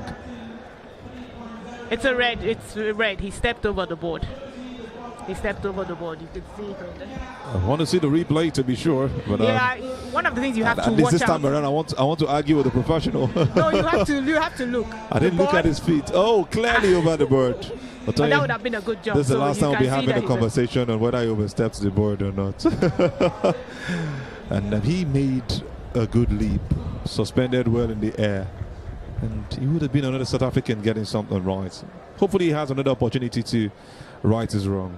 Like I said, most of the top jumpers usually tend to foul, and those are the ones that tend to be speed jumpers, because then your stride, depending on how fast you are, your stride length tends to change a little bit. So if you warmed up a lot from when you did your first jump to the second jump, your stride might have increased a bit, which will make you overshoot the board. Because really it's all beautiful. We love what we see right here. African athletes, the under-18s, doing so well. And time for the Ugandan to do it. The one I call bend it like Beckham, but this time around, if he bends, he might miss it out. Autumn David Beckham is his name, from Uganda. Bib number 829 is the next to make a jump. You know, his dad must have loved Beckham so much. The David Beckham we know from Manchester United, who also played for LA Galaxy and Real Madrid. Some of the top clubs he played for. One of the owners of Miami Heat. There's the Miami Heat. Oh, I've mixed some basketball right now with some football at this point. No football when we're doing athletics. Exactly. We used to have a rivalry with football. It's like they were always obstructing us. I know. Athletes would never want to see you talk about football, but they also watch football, whether you like it or not. Most of the athletes. It's just all about the jokes. And the fans are not left out, enjoying the jumps from the athletes. And like I mentioned earlier, it's going to be Autumn David Beckham getting ready for the next jump. Really, really ready for this one. He's taking his time. Surely the judges must have told him to slow down. They're trying to do 1 or 2 confirmations before he makes that run and takes the jump. We see in our camera one of Nigeria's gold medalists in the 2020 Sydney Games for the 4x400 meters relay. We got that gold medal when the US was disqualified for doping offenses. Exactly. This is some blessing in disguise. That's why you don't say no. That's why you don't give up. You don't know what to come out to become in the end. Yes. And that's what happened for Nigeria at the time. This is why it is good. It's the doping is taken very seriously, because you take the glory that somebody else would have away. We're getting ready for the 3,000 under 18 girls. We're getting ready for their event. They want to make that run, and it's one very interesting event that you also want to witness. The under 18 3,000 meters. You can see them in their numbers. They don't have to go on their tracks. They just stay where they are and wait for the gunshots, which has been hit right now. The under 18 women's 3,000 meters. Another very interesting middle distance race that you want to see at this point in time. The race has started. We've got Ugandans, we've got Kenyans, we've got Ethiopians in this one. All of them are coming all out for this beautiful race. Taking it really slowly. Their technique is all mumbled up at this point. But gradually, you see the Ugandan leading the pack. And checking the time from the start of the race. Just 200 meters into the race, actually. So 3,000 meters is 7.5 times round the track. We have the Ugandans here. Like I said, for me, whenever I see 3,000 meters, I always think of the Ugandans. So let's see what they can do here. We also have all the other East African countries, the Ethiopians and the Kenyans. I believe we have the South Africans there also. The more the merrier, if you ask me. This time around, they are dominating. You have lots of Ethiopians. And, you just have a feeling that maybe one of them will come out tops. Looking to give the Ugandans a shocker in this particular race. Possible? Yes. One of the things you want to, as a runner, avoid is getting boxed in, because as we saw yesterday with the men, they were boxed in so much that there was so much shoving that people were pushed into the field. So you want to avoid that kind of thing, because somebody could trip you off and you could fall, and then you have to come up. I remember Hassan did that in one Olympics, and she came back to actually win that heat. Anything is possible, but you want to avoid having to fall and having to now push to now catch up with the other runners. We had Nancy Cherub win it in the last event for the under 18 girls, 3,000 meters race. We also had Joylyn Chepkemoi also come second from Kenya. This is some brilliant stuff that you see them do. There's still more to come. We're looking forward to seeing who's going to do the wonders this time around for the 3,000 meters under 18 girls, an event that sets you up on your feet. Remember also in 2019 it was Kenya dominating first and second. Zena Jemutai Yego winning with a time of 9 minutes and 13 seconds. Deborah Jemutai also coming second from Kenya, and Beteha Amari of Ethiopia finishing third. Maybe there'll be some twists this year, but those questions will be answered on the track as they take it step by step. As expected, you see the East African countries run in a pack. What they want to do is that they want to stay close together and not let them pass them. As we see, the Ethiopian runner is actually leading. Most of the athletes tend to avoid wanting to be the one pacing the other runners. So we have the Ugandan runner leading the pack, and some of the other runners have been left behind. So in front we have Uganda, Kenya, Uganda, and the Ethiopian runners.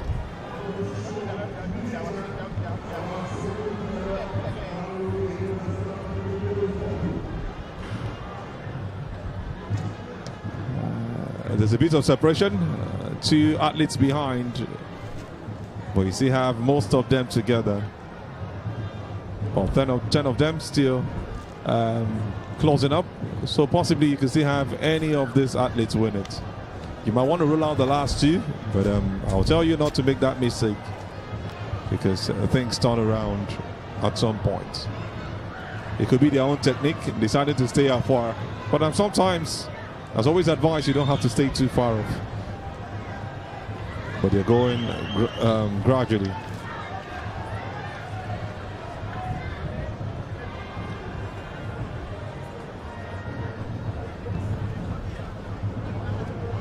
So we still have the 3 Ugandans, the 3 Ethiopians, and the 2 Kenyans in the lead pack.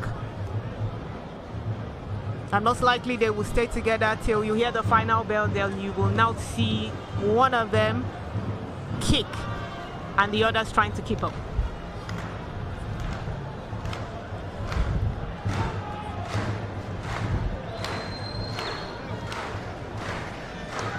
Consistency is what makes these race champion. It's what makes you a champion from races like this. The middle distance race dominated by Kenyans in the last 2 events. This time around, they are also leading the pack. We have Ugandans, we have Ethiopians, all in the mix, and it's getting even more interesting at this point in time. We now have the Kenyan leading the pack. And most likely, sometimes if the athletes feel that the person leading the pack is not running at a fast enough pace, they will take over the race. Exactly, and that's what the Ugandan is looking to do. She's done it already. Closing really down the Kenyan.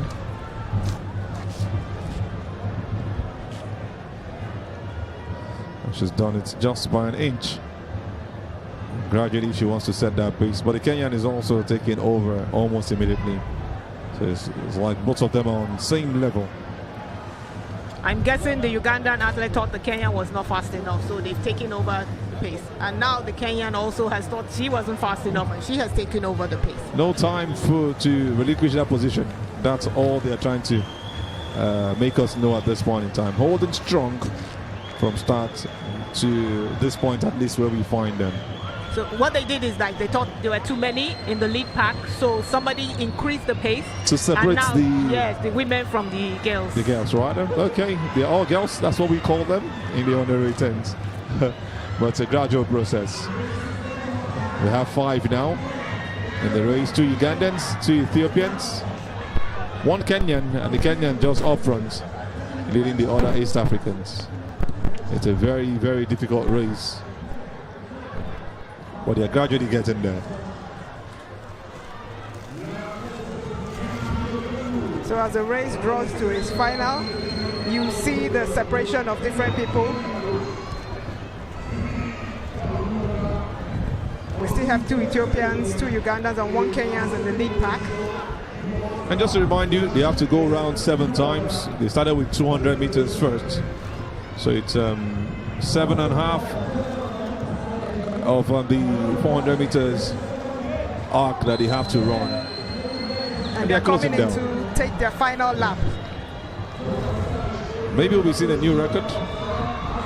We saw 9 minutes 13 seconds in 2019.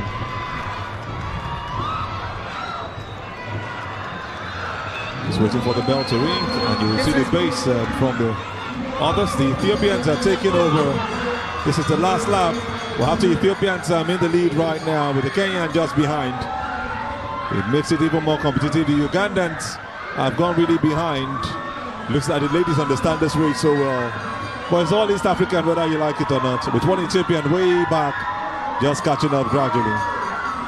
Yes, this is where you see what each athlete is made of. Who has that final kick? Who has that final endurance to be able to take? Because once lactic acid sets in, you cannot move. So who has done the training, who has done the work, who has put in the effort to be able to do that final kick? Looks like we'll have our gold, silver, and bronze medalists up front. But who wins it? You can hear the noise and the roars from the crowd. The Kenyan is still very much up there. The Kenyan is kicking, and we see the Ethiopian is chasing. The Kenyans will not allow, but it looks like the Ethiopian wants to take her long legs and overtake the Kenyans, but the Kenyan is not having any of it. She's not having any of it. And we have a winner in the Kenyan. What a beautiful race we've just seen. What a wonder. What a spectacle from that Kenyan. Shattering the last record we saw in 2019. And doing it beautifully with a time of 8.59, 8 minutes and 59 seconds. We're not so sure. It's also unofficial at this point to wait for the confirmation. But that's the woman, that's your champion for the 3,000 women under 18 events. 3,000 meters under 18 events. What a race. See, having all this closing down to the finish line. And you're surprised that Ethiopia is also part of the end. She's raised that flag. That's what you know them for. You see between the Kenyans and the Ethiopians, she was not having any of it. It doesn't matter how tall you are, how towering you are not passing. You just read my mind. She was not having any of it. Big-sized, looking like the smallest of them all, you would have written that off. There is an advantage to being smaller size or tall. If you're smaller, less weight to carry, so you're likely to be faster. If you're longer, if you can use your height, you will have a longer stride, so you cover the distance quicker. But like I said, everybody has the advantage, whether you're tall or whether you're short. A great race, I must tell you. And you can see the support from the Kenyan fans. You can see them also coming to support themselves and holding themselves in the end. Just to show you how it all started, he was right there in front, trying to create a space. You saw the Zimbabweans also in the race, but the Ugandans actually looked like they were going to win this one. But look at what she did in that final lap. This is where the competition was. It was a case of the Ethiopian catching up with her longer legs, but she said, no way, I'm going to keep up. And she did what she had to do, holding on to that game and saying, this is what I practice for day and night, training in the highest of altitudes. And look at how she lifted her hands to the sky, even without crossing the line yet, once she noticed that nobody was going to take over from her. Otoye, what a race we've just seen. A middle distance race that has shown us the best of it. The under-18 3,000 meters for women. Yes, it's just like Tiger Woods popularized the sports of golf. You know, the Ethiopians and the East Africans, they have popularized the long and middle distance in such a way that you see the tough competition in those races more than you see in other competitions you think is interesting. I will let you into the next one, the 100 meters under-18 women final. That's where we are going at this point. And we've got Andre Maria Joseph Bugui from Cote d'Ivoire, Dakwa Janet Kwateng from Ghana. We've also got Jagade from Nigeria. Some of the athletes and you'll be looking forward to seeing in this 100 meters for the women.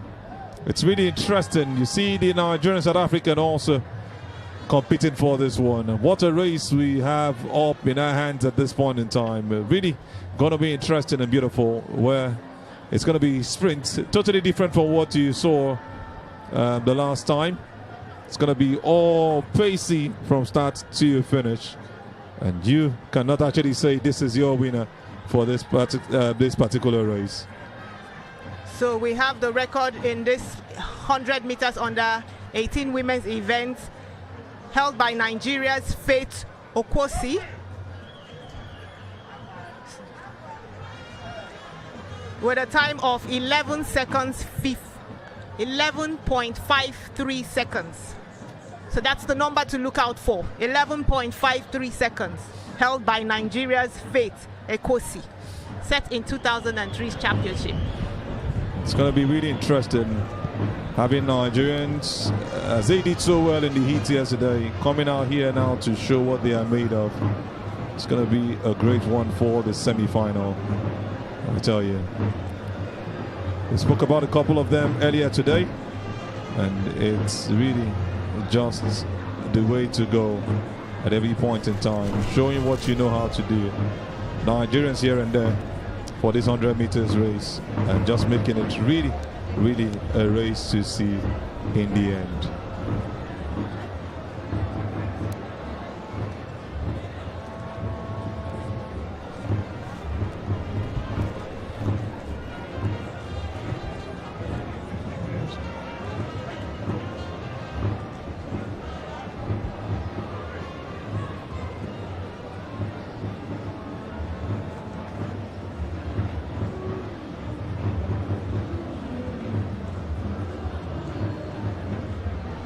View of those beautiful ladies that finished second and third for Ethiopia in the just completed 3,000 meters race. Walking with their heads up high. Yes, they didn't win the race, but at least they finished second and third. Fun fact about Ethiopia: Ethiopia is the only country that was not in Africa that was not colonized. Exactly. And they are showing it even in this middle distance races.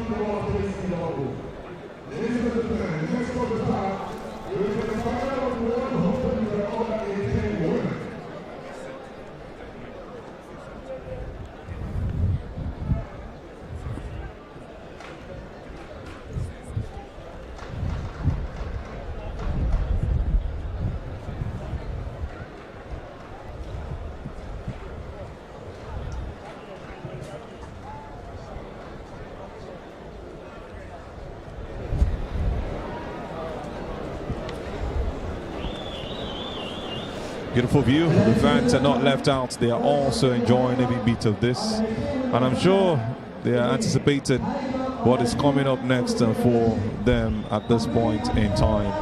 They want to see the 100 meters, and they also want to see their ladies do well in this one.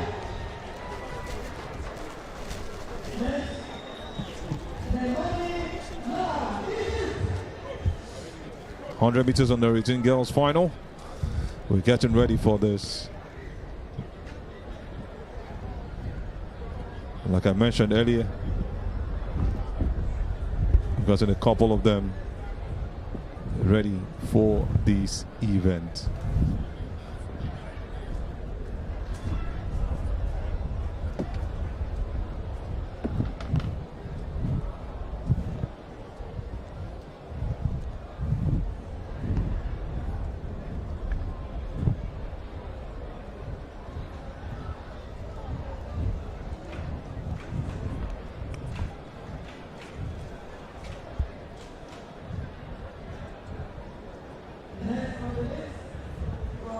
Namibia, Vandawali Aris.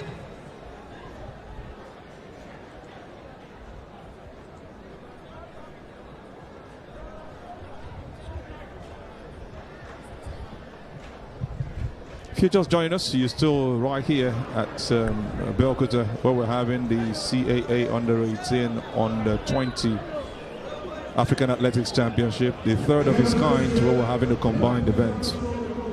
And I'll tell you, the fans have really been filled with so much entertainment, so much joy, so much ecstasy. And I'm sure they will have something to say years to come from what they have witnessed. South Africa looking like they want to dominate again for the third straight event, 2019, 2023, and now 2025 right here in Nigeria. Well, having the athletes been introduced, they're getting ready for the final race, the Under-18. And that's your Nigerian also looking forward to being what she knows how to do best. Win this race. It's going to be a tough one for her. She will be having that feeling that it is possible.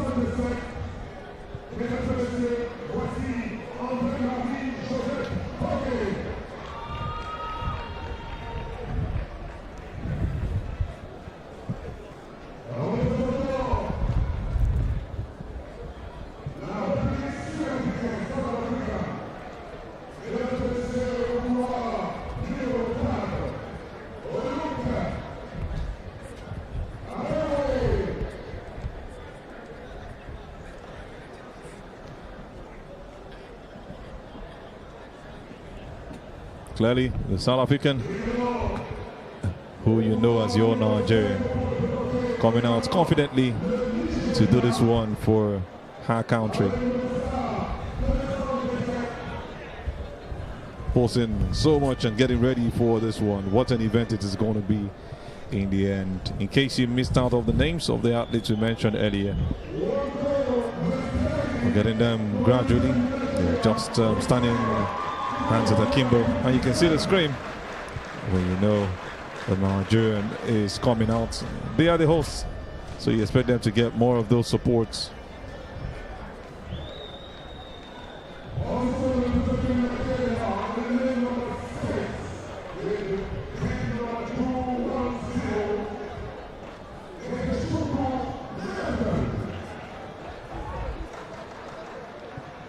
Just to confirm to you, for the women final, I mentioned Andre Marie Joseph Bugui of Côte d'Ivoire.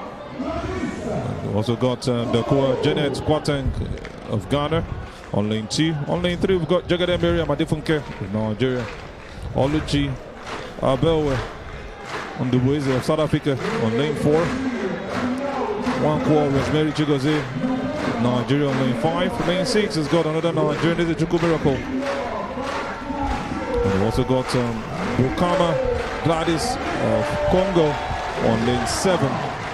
And on lane 8 is Aribirio Kirabo Kemigisha of Uganda. That's the one you just have joining up with the other ladies. She'll be on lane 8. A great event, I tell you. Having 3 Nigerians, 4 actually, or 3 running for Nigeria, 1 for South Africa in this beautiful race. Yes, as we know, Nigeria is the one that holds the championship record, so it's basically a race to lose. It's going to be a really tough one for the Nigerians. They did really well yesterday, set some good records, and they might be banking on this, on what we saw yesterday in day 1 to come out tops. Talked about a couple of these ladies earlier. And they're going to be looking to do what they have to do in this event. What a race we're looking forward to. Yes, we are. We are really expecting much from Adefunke, Rosemary, and Miracle. Had some great races yesterday for Nigeria, winning their heats. And this time around, they want to do the same thing right here.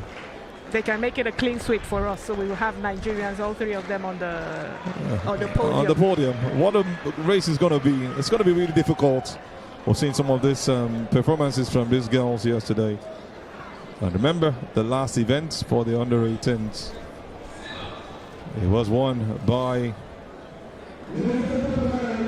the Nigerian, Faith Okwose. And we also had Justina Tiana winning silver, with Rebecca winning bronze for South Africa. So gold and silver still with Nigeria. Can they defend it? This time around they have an opportunity to win gold, silver and bronze.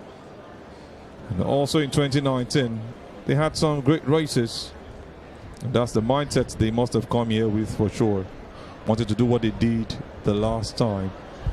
That was where we had the likes of Miandi Van Steden, Jalika Bijanka and Praise Ofoku coming 3rd. South Africa 1st, Gambia 2nd, and Nigeria 3rd in 2019. But this time around, 3 Nigerians up for grabs in this event.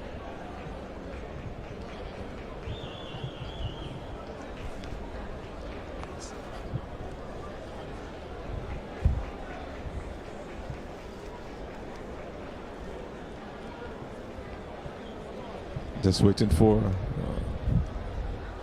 the information so they can get on the line.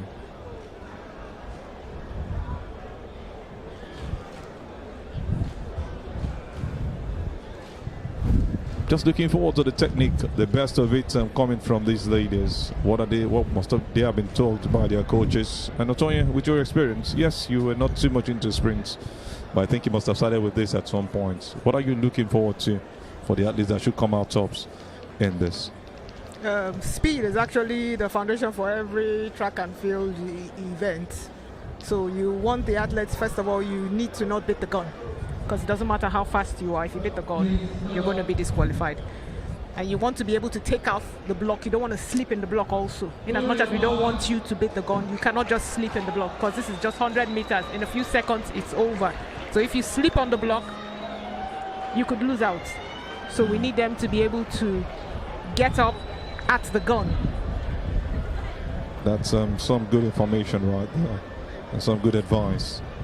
You just need to make sure you don't beat the gun. Make sure the gun goes before you. Don't get disqualified after every preparation and a great job you've done on the day of your. And they are ready. The gun goes and they are on the run. Good competition right there. You see the South African trying to take the position. Nigeria has and their athletes are right there in front, and she looks like she's going to win this one. Oh, we're going to have a clean looks like a clean sweep for the Nigerians. As predicted by Antonia, it looks like it has come to pass. I called it. we have a clean sweep. Nigeria on the podium. Isechukwu Miracle looks to have won this one. She's celebrating like no other.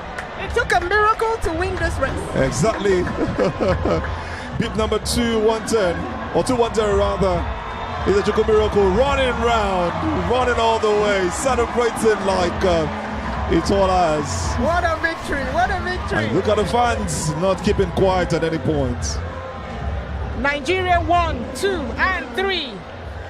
She's just going to cry her eyes out. Tears of joy. All three holding themselves. The mascot is not going to be left out of this one. Go straight up and to meet up with the girls. And I must tell you, Isechukwu Miracle, Nwankwo Rosemary Chigozie, and Jegede Miriam Adefunke have done the job. Congratulations to the Nigeria under-18 women. Just to give you a recap, and she pulled out from the back, looking so strong alongside the Bukama Gladys. She pulls out just before the 50-meter mark, continues to hold on to that speed, and very close to her was Nwankwo Rosemary, who finishes second. Third and fourth, we had a Nigerian also finish fourth for South Africa in that sense.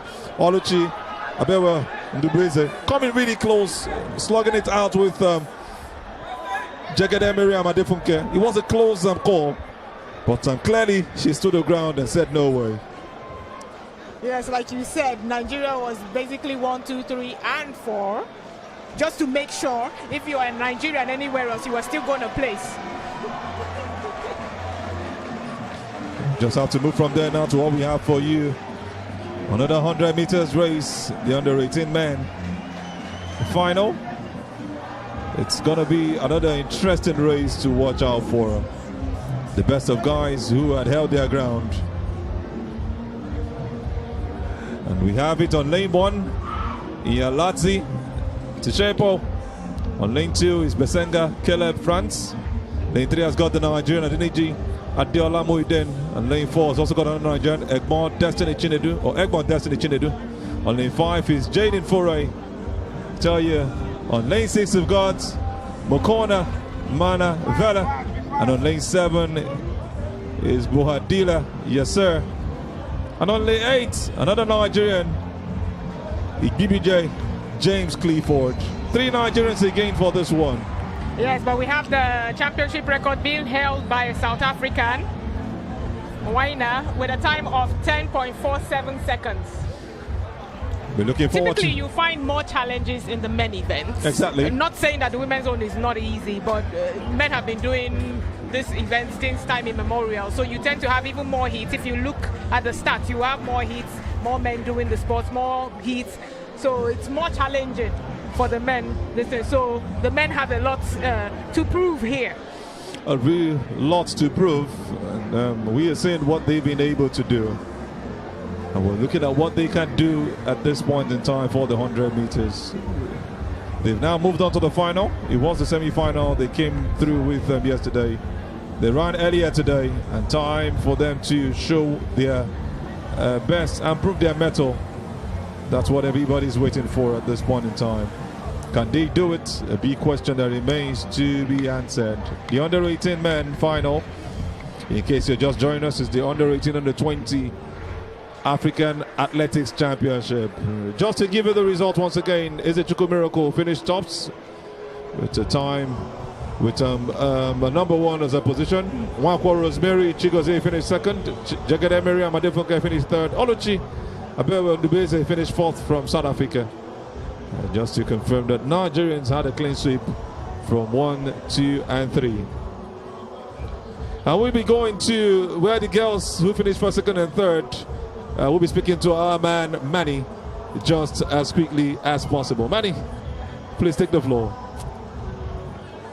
Under 18 women's final for the 100 meters. I don't know if this has ever happened before, but I mean, I've got Mary, Rosemary, and Miriam here with me today. I mean, tell us your preparations to this event. How did you prepare, and how did this happen from the heats down to the final and the winner in the end of the day?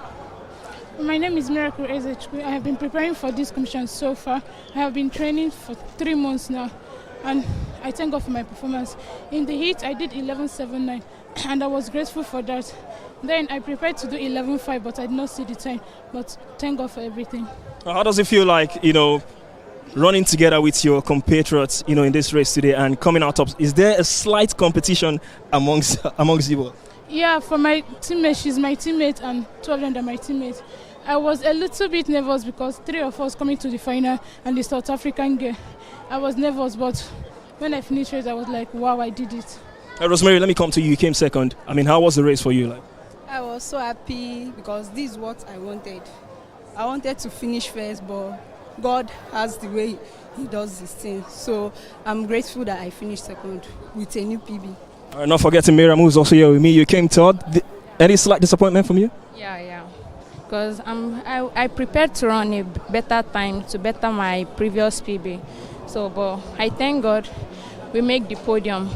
Well, these 3 athletes doing Nigeria proud when it comes to the 100 meters. They've done so well in the final, first, second, and third, and we hope to see more Nigerians here on the podium. Back to the races on the tracks. Thank you so much, Manny. Great job from the athletes. 3 of them. The one who finished third said she felt a bit disappointed. And that's none other than Jagada Miriam Adefunke. She will want to do better than her personal best. So let's go back until the races. There's 100 meters for the men final, the under 18s. And they're going to be introduced one at a time. We've got the Botswanan pausing for the cameras and giving you all the swagger that he has got as he gets ready to come out of the walkway. On beat number 045, Yalati and Chepo gets the roar from his supporters. The Botswanan takes lane 1. The one who takes lane 2 is beat number 180, Besenga Kele France from Namibia. What a joy for him. Next up is the Nigerian Adeniji Adeola Muhyiddin on beat number 192. And also following him is another Nigerian, Egbon Destiny Chinedu on beat number 203.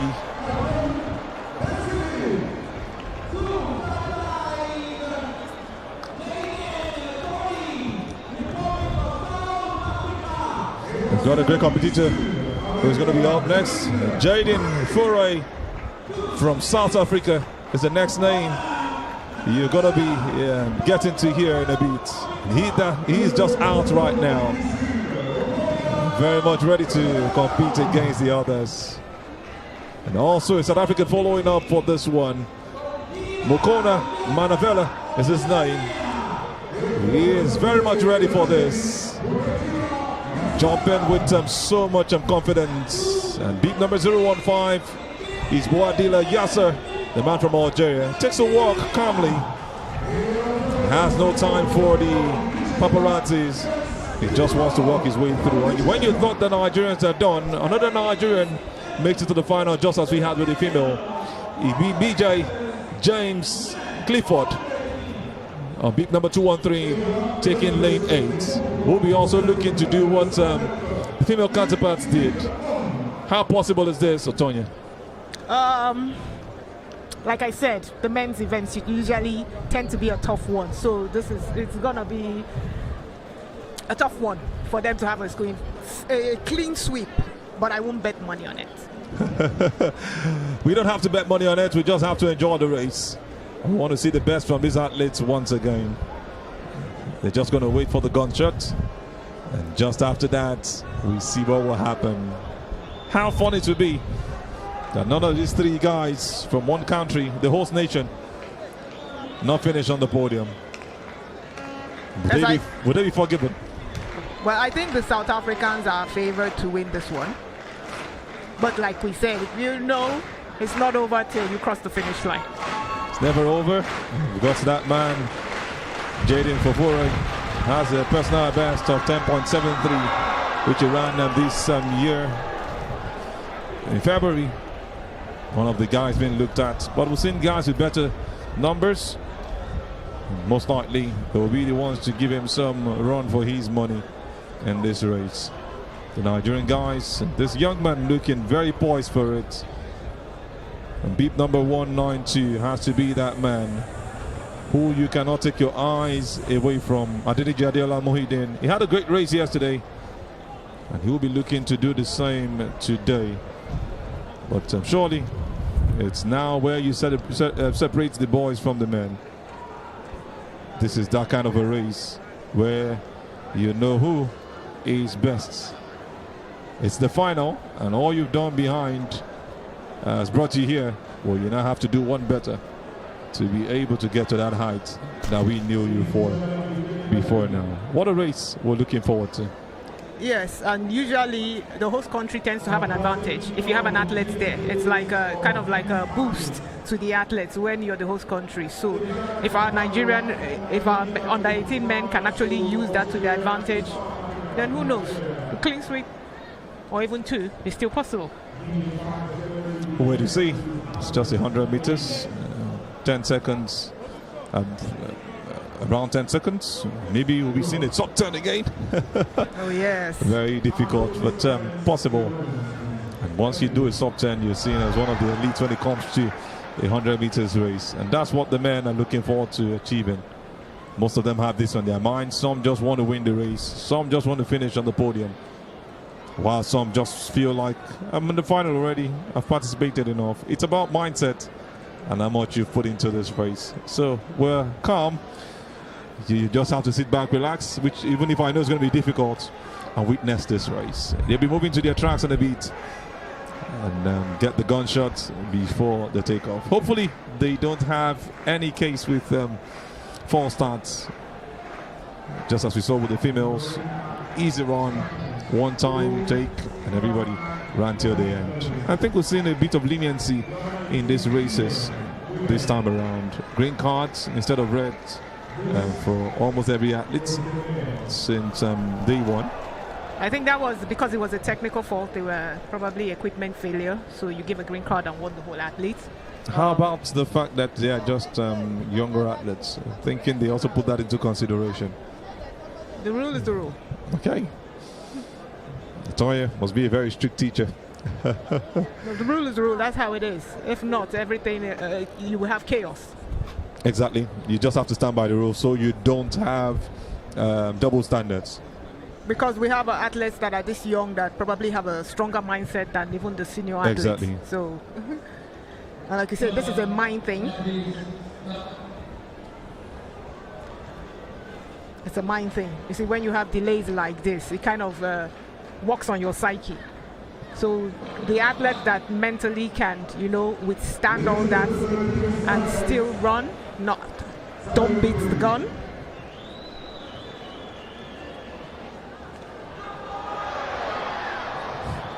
The roars again once the Nigerian is shown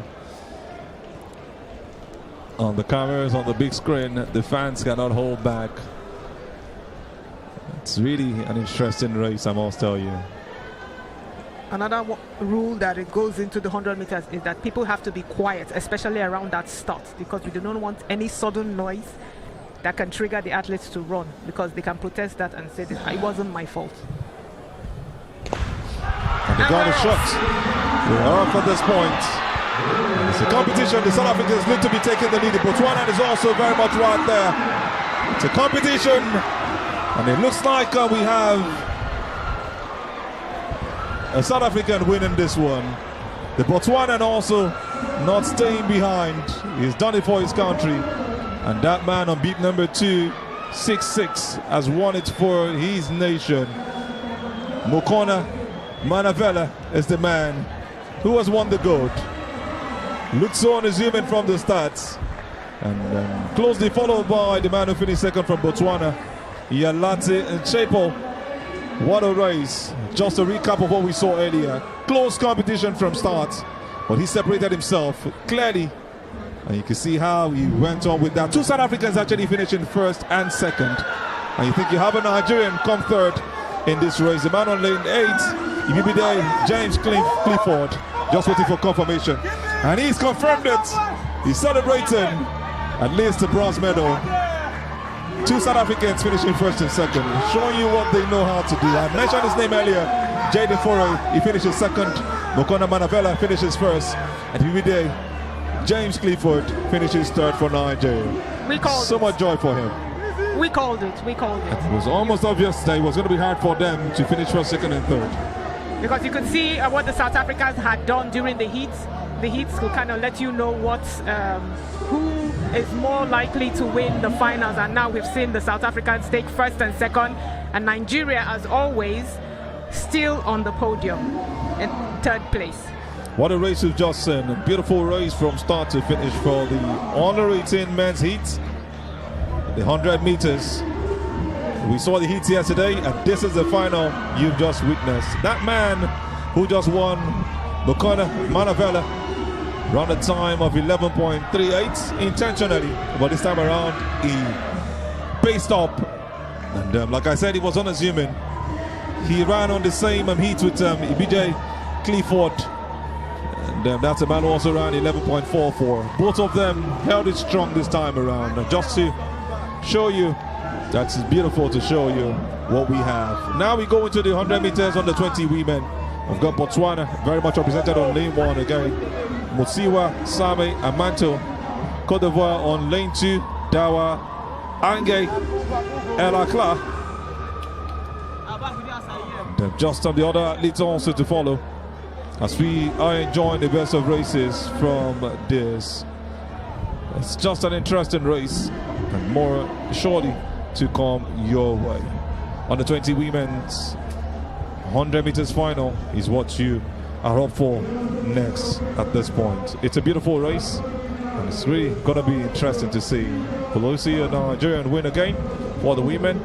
Would he be a South African just like they did in the last race? Or the Botswana also very much in this competition? Questions that will be answered once the races kickstart. You cannot speak about it, you just have to watch how it goes down, and surely enjoy every bit of it from start to finish.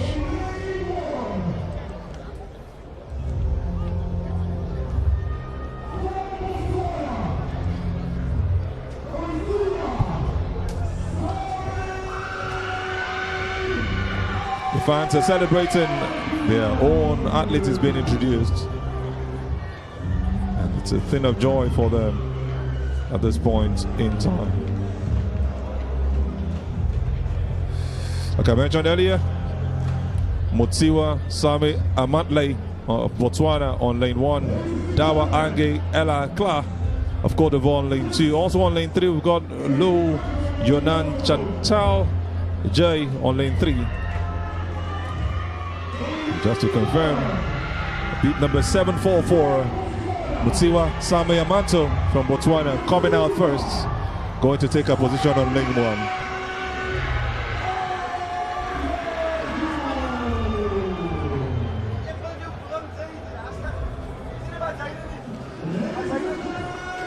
Very much I'm ready for this, looking so young and innocent. On lane 2, you've got the Ivorian Dawa Ange Elakla on beat number 661. She runs up to take her place. Look at the way she jumps out, wading off the pressure and also drawing attention to herself. Another very young looking Ivorian. Beat number 748, another Ivorian, Lo Yunan Chantal J. Jahi on lane 3. She takes it calmly.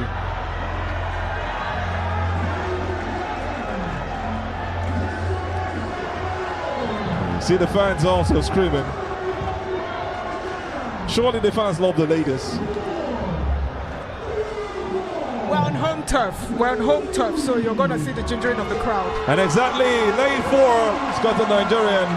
Beat number 956, Wankwan Lucy Chiamaka takes that position. Didn't have the best of heats yesterday, but qualified to the final. She will want to do it this time. Lane 5, another Nigerian. And that's none other than Nweke Chioma Cynthia. She raises her hand to the sky. And, a surprise for you, or maybe not, for the third time in the 100 meters races for both men and women. We have another Nigerian, 3 Nigerians in the final. And this is none other than Bakwante Chika on lane number 6 with beat number 952. She takes it calmly. Next up is the South African on lane number 7. And she is on beat number 701. Name is Anat Hope Vermark. Calmly she walks out, no need to run. That confidence is what she's displaying right there. And we round off with lane number 8. Botswana started it on lane 1, and on lane 8 we've got a Botswanan Majama Setuya Bulai, beat number 752. Rounding it off on lane 8, 2 Botswanans, 3 Nigerians, 2 Ivorians, and 1 South African. It's about who wins this race at this point in time. The question will be answered right here on the racetrack. 100 meters, under 20 women's final at the CAA Africa Athletics Championships for under 18s and under 20s. The 3rd edition combined. Who wins this race? A big question that will be answered in a couple of seconds. Yes, we have the championship record set at 11.45 seconds. But we also have the African record set at 10.97 seconds by Christine Mboma from Namibia. The championship record is held by Nigerian Tima God Bless at 11.45 seconds. And we have 3 Nigerians at this race. Can we make it a clean sweep again? It's going to be answered in a couple of seconds. Really tough. They have their eyes on the Nigerians for what they did in the first race. And like I said, just 4 nations represented: Ivory Coast, you can also call them Côte d'Ivoire, Botswana, both having 2 athletes each. Nigeria, the host nation, with 3 athletes, and South Africa with just 1. Hanat will be hoping, just like her name, Hope, to win this race among some other athletes as she comes as a standalone. They're taking their time. You can look at the innocent face of that lady on lane 1. Botswana, Same, and Mantley, they get on their tracks. And the eyes is focused on the finish line. Sprint races, one of the most difficult. You have to be consistent from start to finish. No errors. You have to do as much as you can to avoid false starts. Yes. All eyes are on the 3 Nigerians to do a clean sweep again. The race has started.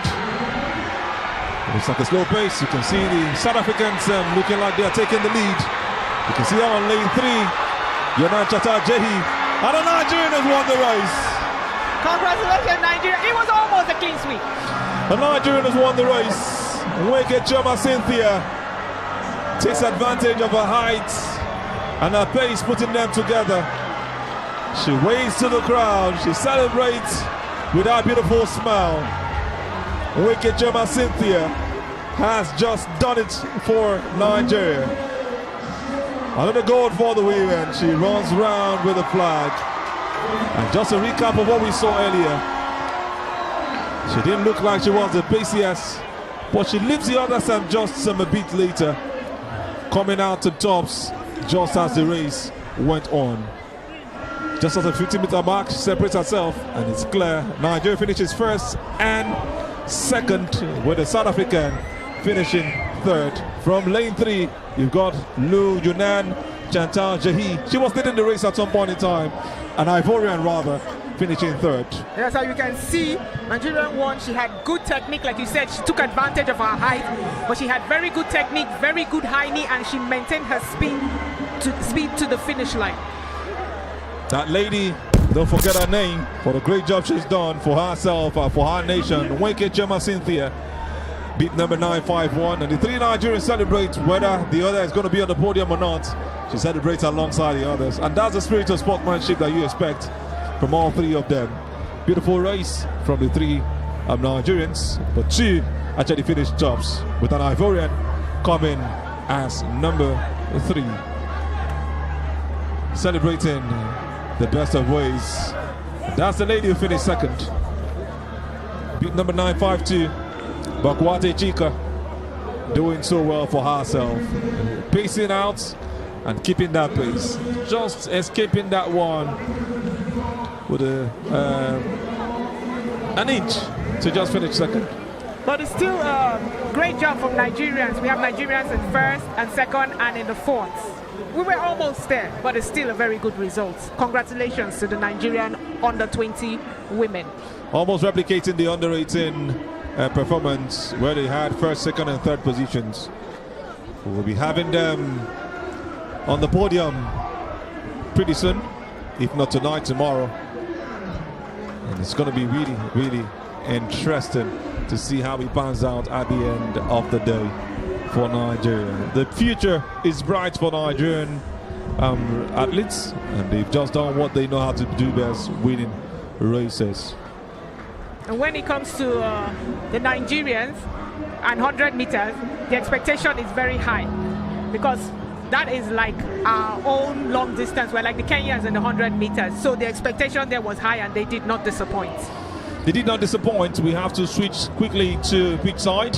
We've got Mani right there with Mukona Manavela, the man who won the 100 meters. It's been so competitive here. It's been so competitive here at the MKO Abiola Sports Arena, and I have with me here the South African Mukona Manavela. What a race. How are you feeling after that? Well, obviously I'm feeling great. It was a good race, but you know, job's still not done. Still need to get ready. You need to go rest and get ready for the 200. Well, it's I saw you here, before this race today in the heat. You spoke so confident that you want to make it to the finals. And how does it feel accomplishing that goal at the end of the day? Well, of course, if you want to be one of the greatest athletes, you need to have goals. So I set the goals for myself. When I achieve them, I'm happy. So I'm very happy that I achieved my goal of winning the 100. But still, at the end of the day, job's not done. I need to go to the 200 and also win over there too. How did you go through the nerves from the start, before the sound of the gun? What was that moment like for you, then in the race and then crossing the finish line? I've been doing this for like 3 years, so like I can't say it's nerves. I can say it's like it's excitement to come on the track every time. I feel privileged because there's children out there who don't have the opportunity to be there. So I'm going out there to go what I have to do because I was blessed with the opportunity. So I want to use this opportunity to inspire others. Well, as a South African, you guys headed here as the favourites with the mandates to defend your trophy. How has it been so far for you and your fellow South African contingents? Well, of course, coming all the way from South Africa, it was hard traveling over here. We had to sleep in the airport also. There is a lot of disadvantages coming over here, but I think we have to be a positive person. We have to be a positive team, and that's what I like about South Africa. We're very positive when we came into these championships. So I'm very confident that, we're going to come out here and compete, not just to be here, but compete with the best. Mukona, all the best in this 200 meters. The words of Mukona Manavela for South Africa. He's just clinched gold at the under-18s 100 meters final. We've still got the under-20 finals to go. More races to come your way. Deep under the floodlights here at the MKO Abiola Sports Arena. We've still got a team of commentators, but in the meantime, let's go back to the races. Thank you, Mani. A great job from that man, Mukona Vela. Did a great job outpacing every other person to finish tops in the under-18s 100 meters, and now we're looking at the under-20 100 meters and who will be going on to win this race. That's the next event we are waiting for. You can see the fans still very much in some frenzy mode, enjoying every beat of the event and showing their joy as the event is currently ongoing. It's back-to-back entertainment, back-to-back races. Sprint races actually, where you have the best of them showing what they are made of. Nigeria almost nicking all the awards as far as females are concerned, under 18 and under 20. First, second and third, and first, second respectively. It's going to be so much of them on the medal table. That's what you want to see, most likely, for the lover of the hosts. They are doing what they know how to do best. South Africa have also been very brilliant, wanted to do a clean sweep for 3 straight years. It's time now to have the athletes for the under-20. Botswana again represented right here. Beat number 870, walking out for the 100 meters under-20 men. He takes that walk in some huge confidence, and that's what you expect from an athlete who really wants to win a race. Next up is Ghana. He has his hair whipped and is coming in with that confidence that he's going to do something wonderful right here in the final.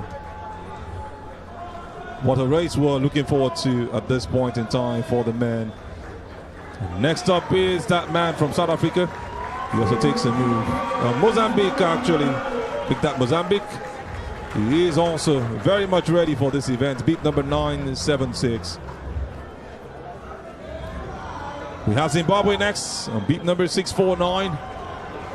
Taking a walk out. And he takes a light jog. South Africa is next.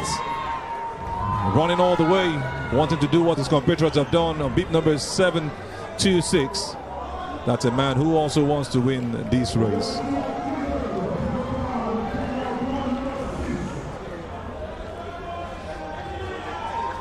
We have that man on beat number 968 from Kenya. And Nigeria is the next person you're looking at. What an event for him. What confidence is he going to be coming up with? What is he going to be offering? He's got a couple of guys to battle with. He had a great race yesterday. And on beat number 773, some of the athletes making it up. Another Zimbabwean taking a walk, not having to rush himself at any point. That's what you want to see with athletes at every point in time. It's the 100 meters on the 20 finals. And what a race we have in our hands at this point in time. I'll tell you, the men are ready. Zimbabweans, Nigerian, Botswanans, all right in this race for this very interesting event. Yes, and Nigerians are the defending champion. We have the championship record held by Kanyeshola Ajayi with a time of 10.51 seconds. But we also now have the African record for the under 20 men being held by Lesedi Timbogo at a time of 9.91 seconds. That man is already one of the biggest names in Africa at this point in time. Yes, he is. Timbogo, you hear that name and you wonder how you're going to go past him in Africa. But it's getting really interesting. Maybe we'll be seeing a new name takeover this time around. Koinsola has also done a great job in his own time. And let's see what happens at this race. Yeah, all poised. Looking forward to an interesting race. All 8 of them very much ready for this event. Yes. Going by the heat, I would say that the Kenyan is favored to win. The Kenyans in lane 6 is favored to win. But like we say, anything can happen in this race. But we're watching for the Kenyans because it's even the Kenyans that hold the African record for the 100 meters men. Looking forward to seeing this one. And this is where Kenya will be looking to show again that they are good at this. We saw them do it yesterday in the semi-finals. And this is the final for them. It's going to be really tough. Oh. Got some false starts. Got some false starts. We want to be sure who first made that move. I don't know about statistics, but I will bet that you have more false starts with the men event than you do with the women. What do you think? Adrian Rush is that man on lane 8 who has made that false start. Zimbabwe is just praying if he's going to be allowed another chance. He's really praying at this point, hoping that he will be forgiven. It's not a prayer thing. That is what it is. It's a rule thing. And you know, once you move that way, every other athlete wants to follow. And so lucky, all of them get a card.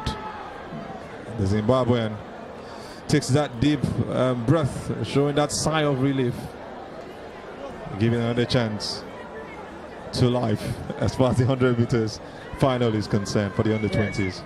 He's living to fight another day. And this is the day. Run in this case. Living to run another day, you mean. But I tell you, it's an event that we are looking forward to. Speaking as someone that used to run 100 meters, it is nerve-wracking. You could hear your heartbeat. If you're not able to, yes, you could hear you literally hear your heartbeat. So you need to be able to mentally use that in such a way that you would run and not let it hinder your running. You could also say it could be heart-wrenching if you finish not where you expect yourself to, or maybe you miss your step. Or you start a bit late. And the gun goes. Start run right now. All athletes almost on the same level. The pace has been set. And it looks like Lane 6 has won this one. Yes, we called it. And the Kenyans take the 100 meters. They're showing that they're not just long distance runners, they're also champions in the sprint. I can call Tonya the staker. She called it and it's come to pass. Beat number 968. The Kenyan has done it. Runs straight up to his coach. His coach also runs to him.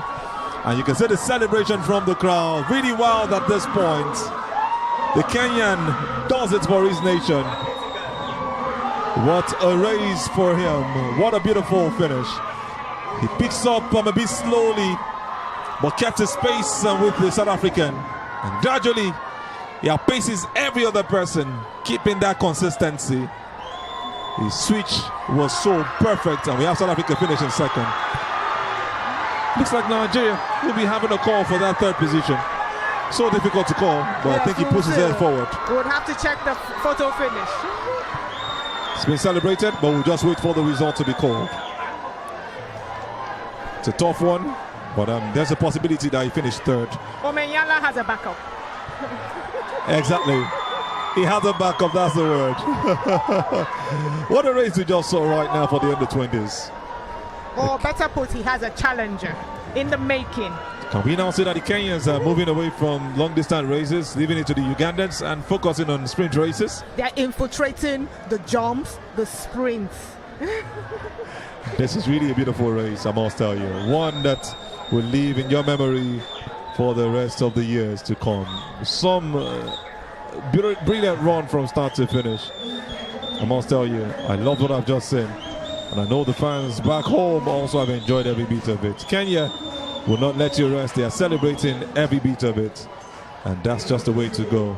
Celebrating what they have done. What a race we've just seen from this man. Getting all the celebration.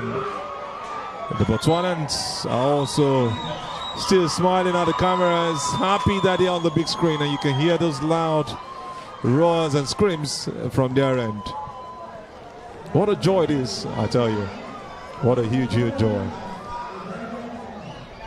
This is what we see when we watch our 4 races like this. Beautiful, beautiful race from start to finish. What do you make up of this races we've seen so far today? I'm sure if Ferdinand Omenyala is watching, he will see that he has a contender in the making. And that's what you want to see, somebody who challenges you to do better. For those who love healthy competition, you want to see that person who challenges you to do better. And just to confirm once again, the Kenyan has just won the race for his nation. Stood his ground from start to finish. And what a joy he's having at this point in time. Beautiful, beautiful performance from start to finish. You have to hold on to that consistency, and that's what he did. He just had to be consistent. Yes, congratulations. Looking at the score with the board, we could see they ran into a headwind, which is actually a lot more difficult and usually affects the time. But congratulations and still doing well. We now move on to the pitch side where we've got Manny and one of the winners for this recent race, as he takes us into what he feels about winning and how he also feels like winning at the under-20s and the under-18 events.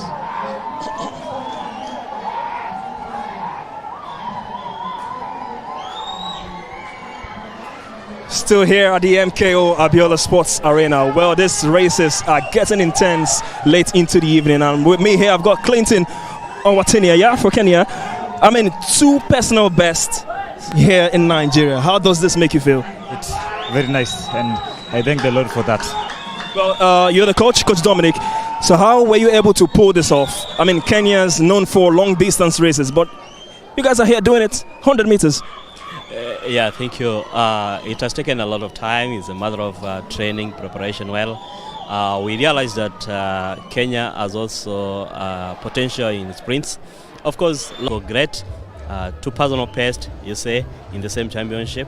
And we are hoping for the best. We are looking forward to more events. We are looking forward to more winning, and this has come due to the support that we've had from our federation, the Athletics Kenya, in partnership with our government, whereby we started the under-20 training camps across the country so that we were able to identify and nurture talents. And these are the best fruits that we are having here today. And our main aim is not even World Championship. We are aiming in 2028 Los Angeles Olympics. So this is the team to watch, and it has now started. Clinton, for you, let me ask you, what is your personal ambition? Now you've won gold here today. What's your personal ambition moving forward in your career in the future? Yeah, my personal ambition is also to prove to the world that indeed Kenyans in the short races, we are coming, and they are coming really fast. So people of the world, watch out for Kenya. Coach Dominic, let me come to you. What can you say to the people of Kenya back home watching you guys here today? We are diversifying. We used to be known in long distance, and now we are coming in sprints. And for your information also, we are doing well in field events. Today, our traveling girls have had a silver medal, and that's the start. We brought here triple champ for boys and girls, and it's actually an indication that we are able to diversify. And to those of us who are in Kenya, it's a wake-up call that now we are working hard to improve in all these events, both middle distance and also the sprints. Well, thank you so much, and I wish you all the best back to your country.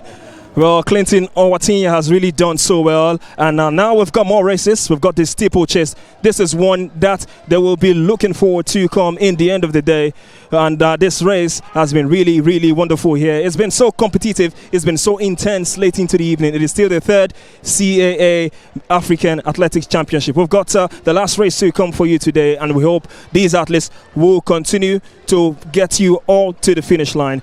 Moving on, back to the team of commentaries and back to the races on the tracks. Just like you saw earlier, it was a photo finish for the third position. And it was a great job, I tell you. Lovely performance from the Nigerian who put his head out. And I tell you, you love to see events like this. But earlier, that man Clinton Owatinya, who you just had his voice on the interviews, did it so brilliantly. Maybe he'll be taking over from that man, Omanyala, the man who is 29 already, going to his peak. And we just link up with the steeplechase for men. As they started that race already. One very interesting event where you have different places. You have to also jump the hurdle. And it's just really interesting. Two, you have the hurdles. The big hurdles is not your typical looking hurdles, and one side where you have to go into a little pool. And like you said, this is the hurdling of long distance.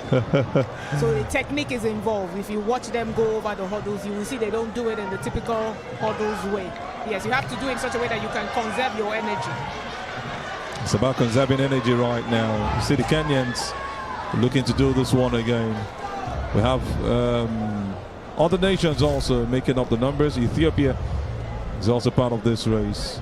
You have Egypt also part of this, and it's a gradual process. They are taking it one at a time. There is no need to rush, and that's what you are seeing from the men at this point in time. The steeplechase currently ongoing, and that's what you were saying. All of them putting it together, taking their time, and it's really going to be an interesting race from start to finish.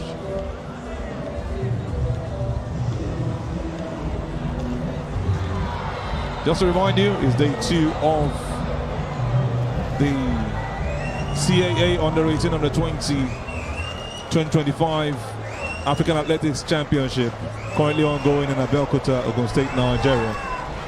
And this is another event as we get under the floodlights, enjoying the steeplechase race.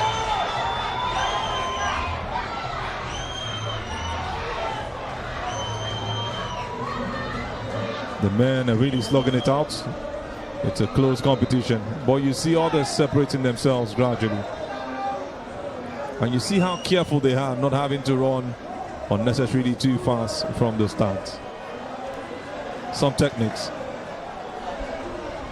So in this steeplechase, under 20 men, you have 5 hurdles, 4 on the track, and 1 more that has, okay, it's under 18 steeplechase men. You have 5 hurdles, 4 on the track, and 1 that has a pool by 8. And you can see, oh, we have an athlete that has fallen in. You see, this is a technicality of the event. You have to have the technique to be able to go over and not fall. And he didn't just fall, he took others along, affecting the Nigerian as he went down with that one. But he picks himself back up. This is where you have them still going, still jumping over the hurdles.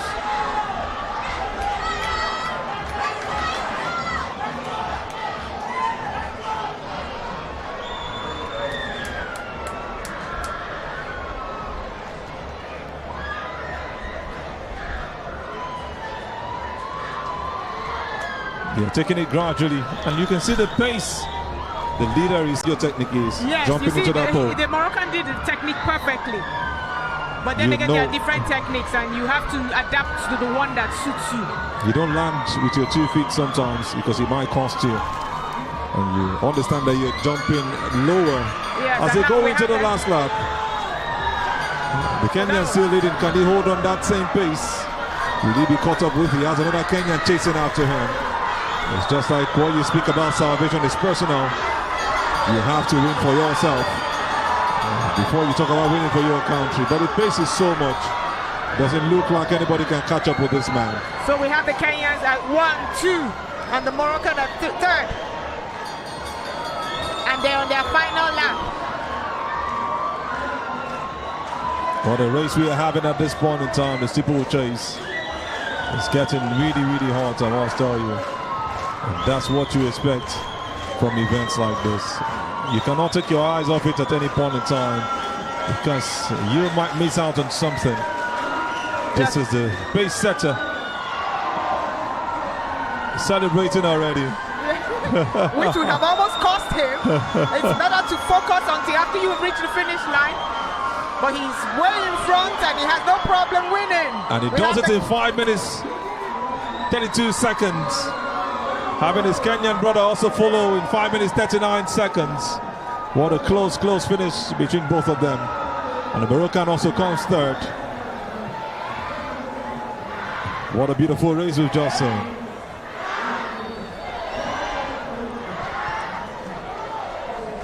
This is really, really the kind of race you want to see. And I tell you, it is lovely. Steeplechase. You've been talking about this, and finally we've seen it, the first of it, for this year's event. Yes, the long distance hurdling. Because having to jump after you are going 7.5 laps, because their legs usually tend to be heavy, so you have to really get the proper technique to be able to go over that hurdles without tiring out the leg. The Kenyans will always be a part of the celebrations, and you can see them 1st and 2nd position, holding strong for this one. What a finish we've seen from them. Just a recap of what you saw earlier. They ran this race from the start, held that position, kept that front row, and made sure that they were not left behind.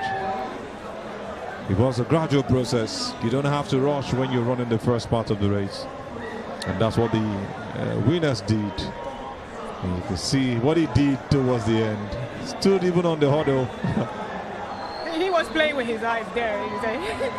He was, because he had enough space, so he kind of was like playing with it. Luckily for him, it did not affect his position. Maybe if he didn't joke a bit, he would have had a better record. But it was a great race, I tell you.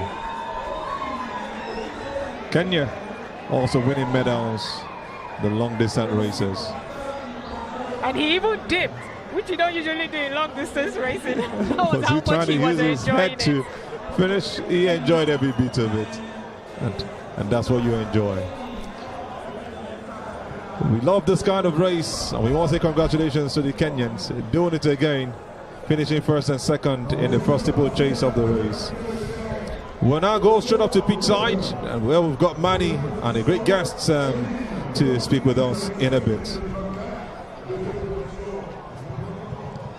Well, it's still getting very intense here under the floodlights at the MKO Abiola Sports Arena. And I've got with me here an important figure as far as this event is concerned. I've got Zakale Dlamini.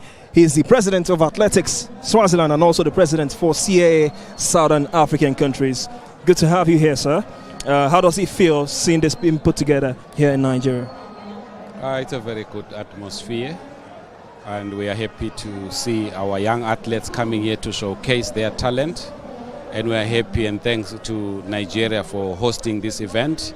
We know that they were informed of this hosting at a very short notice, but they were able to put things together, and here we are. We can see the performance, we can see the desire that is being demonstrated by our athletes, and particularly those that are coming from my region, Southern Africa. Well, talking about your region, I mean, how have you been impressed with what they've shown so far here today as far as this championship is concerned? Yeah, we are getting there, and it's just that we don't get, or our test doesn't get more competitions of this magnitude. But I think and I believe that if we can organize and get more sponsors to organize competitions like this, we can see improvement. But if you agree with me, the performance with our under-20s, with our under-18, you could see that is marvelous. It means that the future for athletics is big. So what's the vision, or what's the goal? What do you want to see improve in the next 5 years as far as the CAA African Championship is concerned? If only things were my way, we would have such competitions every year. But we know that we always host it once in 2 years. And as I was saying, if we can have such competitions every year, it's going to improve the performance of our athletes. And the unfortunate part of it is that once we see these athletes taking the stage, they then go overseas. How do you think we can stop that? Athletes, when they move on in their careers, going on to represent other countries, like you rightly said just now. So how do you think that can be stopped, or that can be curbed moving forward? Surely, all our athletes, it's a profession to them. If only we can get companies to put more money to our athletes, surely we can see our top athletes performing in African soil. This is what we are seeing in football, where we are seeing Mr. Mtsepe, president for CAF, putting more money for African countries, football countries, and we would see more performance and high standards of football because of the monies involved. Sport is money, and if we can have our African companies putting more money into athletics also, we can see our athletes not going overseas but to compete in African soil. Well, thank you so much, Mr. Zakale Dlamini. It's been wonderful having you here, and we hope you have a wonderful time from now to the very end of the event. Thank you so much for hosting me. All right, it's been a privilege speaking to some of the important figures here today at the MKO Abiola Sports Arena. We've still got exciting races to come your way. We've got the 4x4 for the under-18s to come your way for the men and also for the women. Well, we're deep under the floodlights, and we've got the athletes standing by on the tracks. Enjoy the races, don't to go anywhere. Just continue to wind down late into the evening. We've still got the finest of commentators to take you through this races. Keep it locked and to go anywhere. Thank you so much, Manny. It's a great job you were doing right there. And we're moving straight up to the 400 meters decathlon, another event for day one of the athletes and doing their best to meet up with the 10 events and put together. This is just the fourth of it. And we'll be looking at the likes of Blessing Emmanuel, Aisani Medi, Dek Kotzi, Getas Walid Perez, Guefi, Mokene. Not forgetting to our lead Algerians, dominating four of them. We've got Nigeria and South Africa also. These guys getting ready and just getting to stay on their tracks for this beautiful event. Yes, just to remind you, the decathlon is a series of 10 events. And the decathlon is typically for the men. You have the heptathlon for the women. So we have 10 events. We have the 100 meters, we have the long jump, we have the shot put, we have the high jump, we have the 400 meters, which they will do on the first day. And this, we're doing the 400 meters now. Then on day 2, we will have the discus, the pole vault, the javelin, the long jump, and we'll cap it up with the 1,500 meters. Such a marathon-like event. And you see guys holding strong. We've seen the man, Blessed Emmanuel from Nigeria, win 2 of these events earlier today. Can he win the 400 meters? He won the 100 meters earlier. Blessed Emmanuel also won one of the jumps. And this time around, you'll be looking to make it 3. And it's not about winning those events. It's about gathering as much points and coming out top. You might not win any of the 10 events, but garner enough points. Although it's very rare to see in situations like that. But how much they can do is a big question that remains to be answered. So the South Africans are the ones that have the championship record. So the points to beat is 7,791 points. That's the championship record from the South African. And that's really huge. I think last 2 years we saw 6,000 plus points. Maybe they're chasing the records. Maybe they just want to win. We'll see what the likes of Blessing Emmanuel and the Algerians in Aisani Mehdi, Gwefi, Mosine, Tuhati, Walid, Getters, Walid Fares will be looking to. Not forgetting South Africans, one of them in Dak Kwedzi for this particular race. An interesting event, I tell you. All eyes on that man who has done it before. He will be looking to do it again in the 400 meters. He's done the 100 meters, done it also in the jumps. This is how to go about it. Yes, what the athletes will want to do if you're trying to beat the record is to make sure you make up those points in all 10 events. So you can pick your strong event and make sure you throw as far as possible, and your weak event to make sure you don't lag behind as much as possible. If it's your weak event, you want to be close. Make sure that then don't give you a gap if it's the race or any other thing, so that your score point will be close and they will not have given you so much gap that theirs will be higher. That is what you want. That's a way to plan your decathlon. Hugely interesting. You see their looks poised for this one.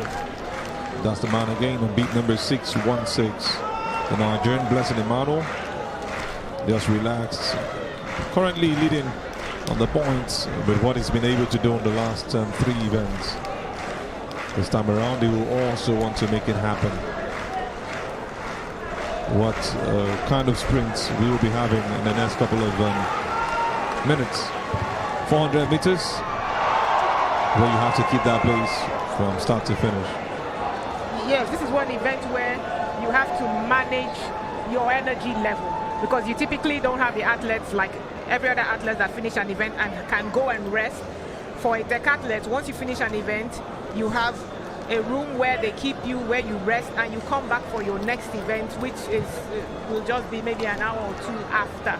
So they have to be able to manage their feeding, their resting, the days that they are doing each of those events, so that they don't wear themselves out early, and they are able to put in their best performance for each of the events.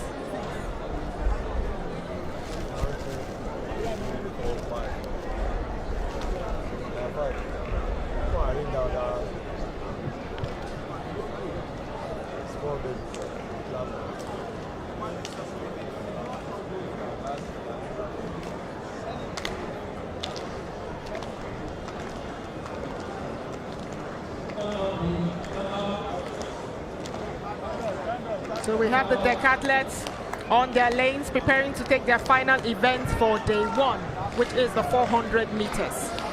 You see them standing up already, getting ready to be on their marks. This is going to be the ending that they want, that will lead them into what they will be getting tomorrow. It could be some level of motivation. Sometimes, whether you win or not, it could also be a way for you to go relax and say, I've done well in on day 1. But rule surely will be that there is no relaxation until you finish it. Yes.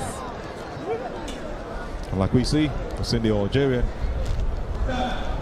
Tuhati, Walid, and the gun is up, and they are taking off. All 5 of them for the 400 meters race at this point. And we can see that the Nigerian has taken off, so I would place a bet that this is one of his favorite events. I think it's a very good run. So what he wants to do is that he wants to give them as much distance as possible to be able to accumulate a very high point. He slowed it down a bit after putting that position. Blessing Emmanuel looks to be taking the lead as he moves into the final lap. It's closing down to the 100 meters left.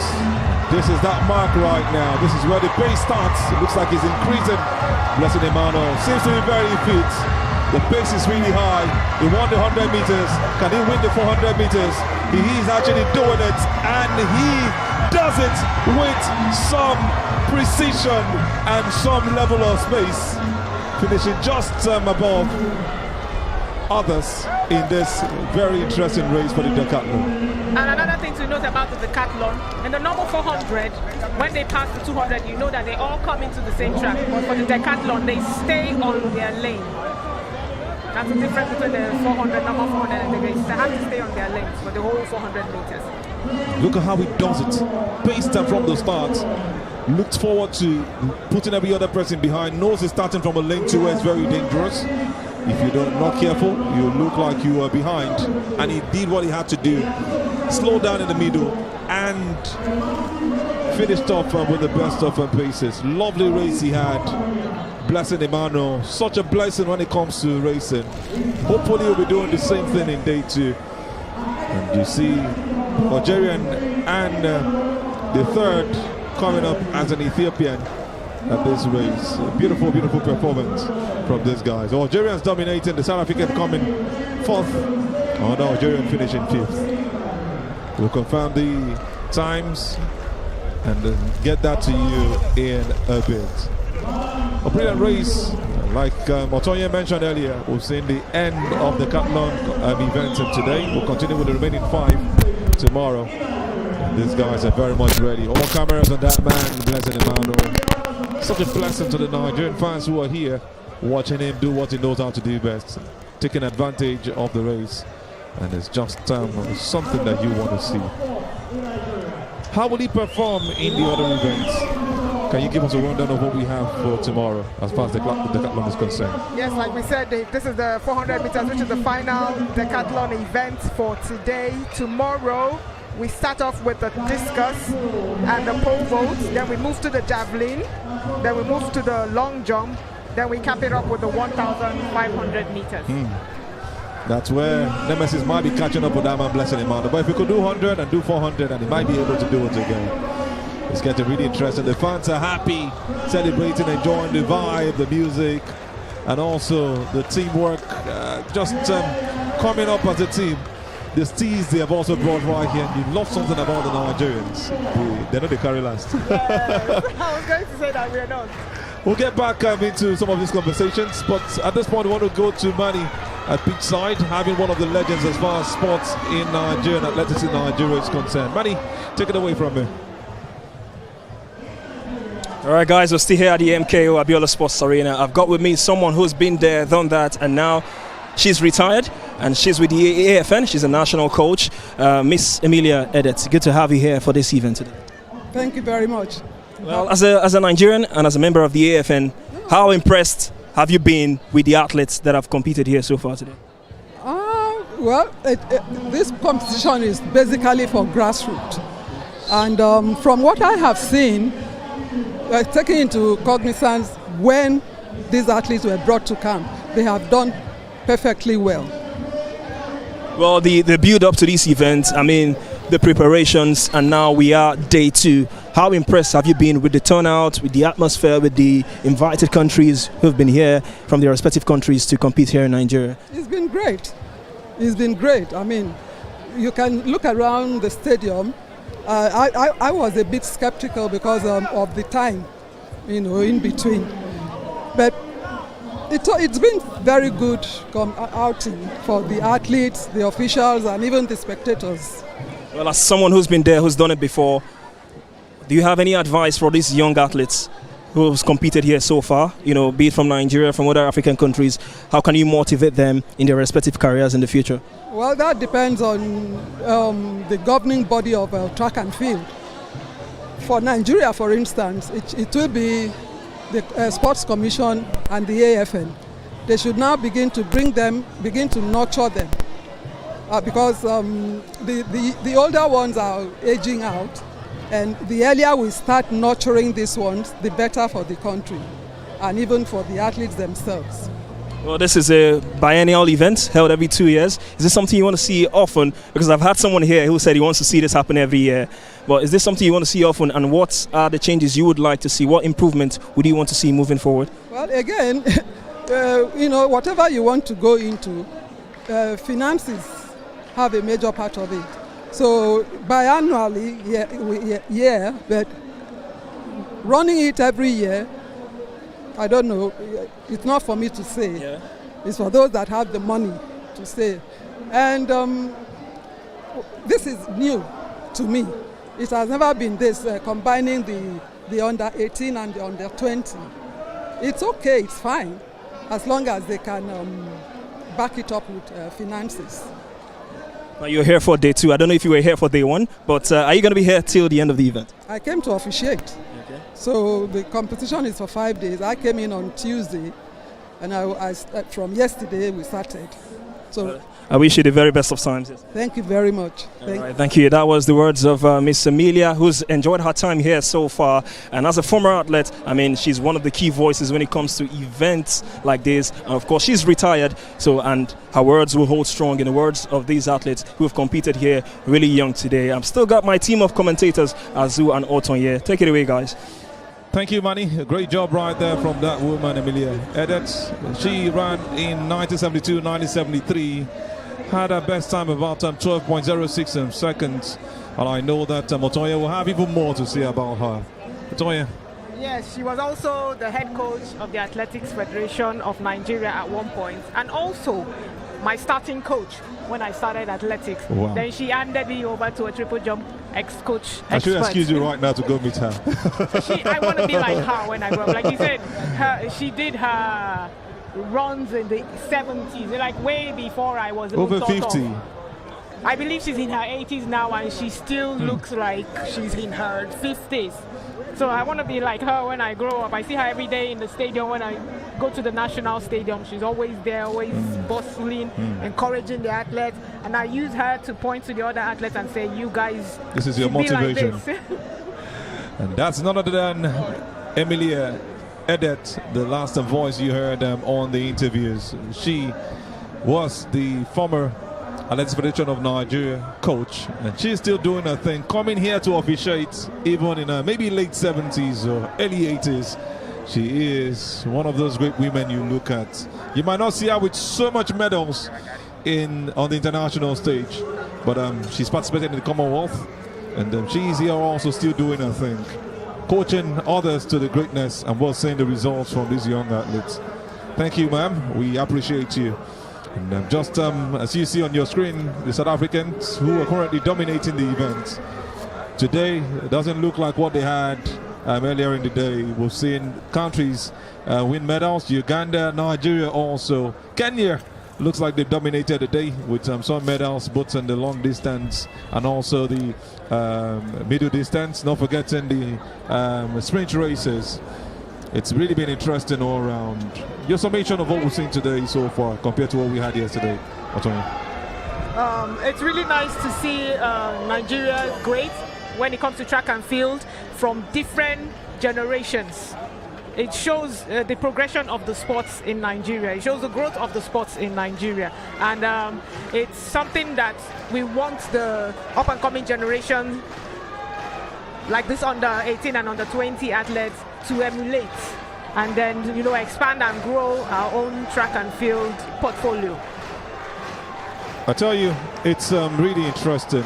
I'll also ask you, if you were to pick your best performer for today, who would that be from any of the nations? I'm actually putting you on the spot. Okay, I'm not being biased. Yeah. But it has to go to Nigeria. Okay. And so we have the only clean sweep. But the ladies who did the gold, silver, and bronze. Yes. At the under 18 100 meters race, that was really beautiful from them. For the women, and then for the men, I will also go for the 100 meters, the Kenyan.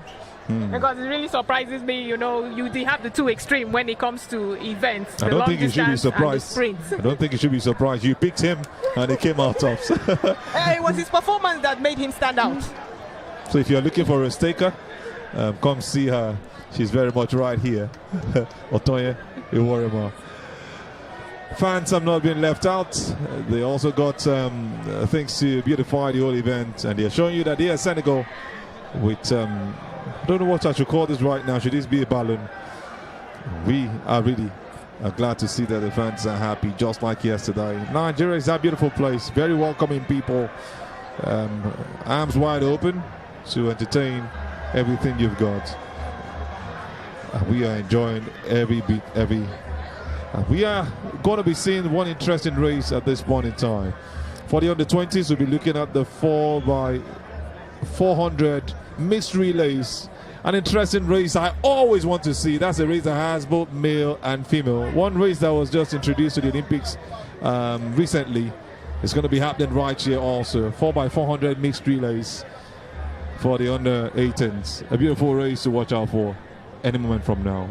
Yes, I made a bit of a mistake. For the 400, whether it's in the decathlon or in the flat, you have to maintain your lanes. It's when it comes to the relays here that you can and the switch. second leg, from the second leg that you can now all go move to the first lane. And everybody wants to be on that first lane. That's why you see a couple of athletes miss their steps, because it gets clumsy at some point. And we always argue about this. You're like, which lane is better, lane 1 or lane 8? I think in a way the lane 8 seems longer, but in measurement they are all 400 meters. It's just a thing of the mind. Yes. They wouldn't cheat any other person to it. And to make it all beautiful, athletes have won from every of these lanes. Yes, they have. So I believe the 400 meters record set by the South African was actually done lane 7 or 8. He was in lane 7 or 8 in that race when he broke the world record. looking forward to something very interesting. Mixed races. Not a lot of people have seen this. But it might just be your first experience at this event, the under-18, getting ready for the 4x400 meters mixed. So each athlete has to go around the arc before passing on the baton. That's what makes it really interesting. So we are ready. By one mixed. And this just this last Olympics that started. And it's one very interesting race to watch out for. And the gun is up. The race has kick-started. You see the athletes taking up. They'll have to go around this 400-meter track before passing on the baton. And they have to keep to their lane in the first 400. And you can see the ladies getting ready. The Nigerian, the Zimbabwean, the South African, all lined up waiting for their mates to give them the baton. And it starts with the men who give it to the women. Yes, and you can arrange your team in any way, male, female, but usually it helps to arrange it the way the other teams arrange it. So what happened to Nigeria in the Olympics will not happen to you. And the kickstart right now. Baton passed already. And you see an athlete fall. Baton already given. They continue. The Nigerian lady has taken over. She had the baton when her athlete was third. She's spacing out everybody. What a distance she's setting at this point. And as you can see, they are not keeping to their lanes any longer. She's slowing down. And this is where the challenge is. Can she hold on to the end? The South African is catching up. It's getting really, really pulsating at this point. The South African has taken over. She continues to push. She wants to see if she can get back to it. She has the Botswanan coming behind her. And the pace from the South African is just second to none. The Nigerian is coming really close again. What a race we are experiencing right here. But you can still see that pace. She's holding that baton. She gives it to the South African. The Nigerian guy takes off from on lane 3. Or rather on the third race. We still have one more lap to go. After this is the third lap right now. The Nigerian takes over. What a race we are having. It's now looking like a battle between the Nigerian and the South African. Who wins this one? A big question that remains to be answered. when it comes to mixed races or even relay races, Nigeria seems to be very good at it. Yes, we are very good at it when we really when we do the arrangement, the men-women arrangement very well.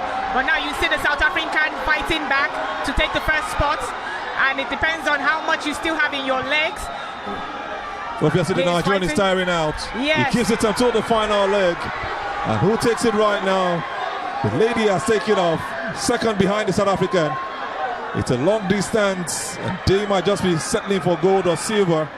And we might just have the lady behind coming up as bronze. Who says there cannot be any switch? She's almost outpacing her South African opponent, who seems to be running technically and calming it down and holding on to that lane one position. When you get into the curve, whoever is in the outer lane, oh, we have the South African going down, but she can still make it. She can still make it. If she picks up the baton, she's still in place. You see, this is what happens when there's a lot of gap, where you can still pick up the baton and continue. But we now have the Nigeria going for the gold. We now have the Nigerians going. She doesn't have anybody behind her, so she can go for the gold. We have Nigerians, and we have won that event. Congratulations to the Nigerian women's team.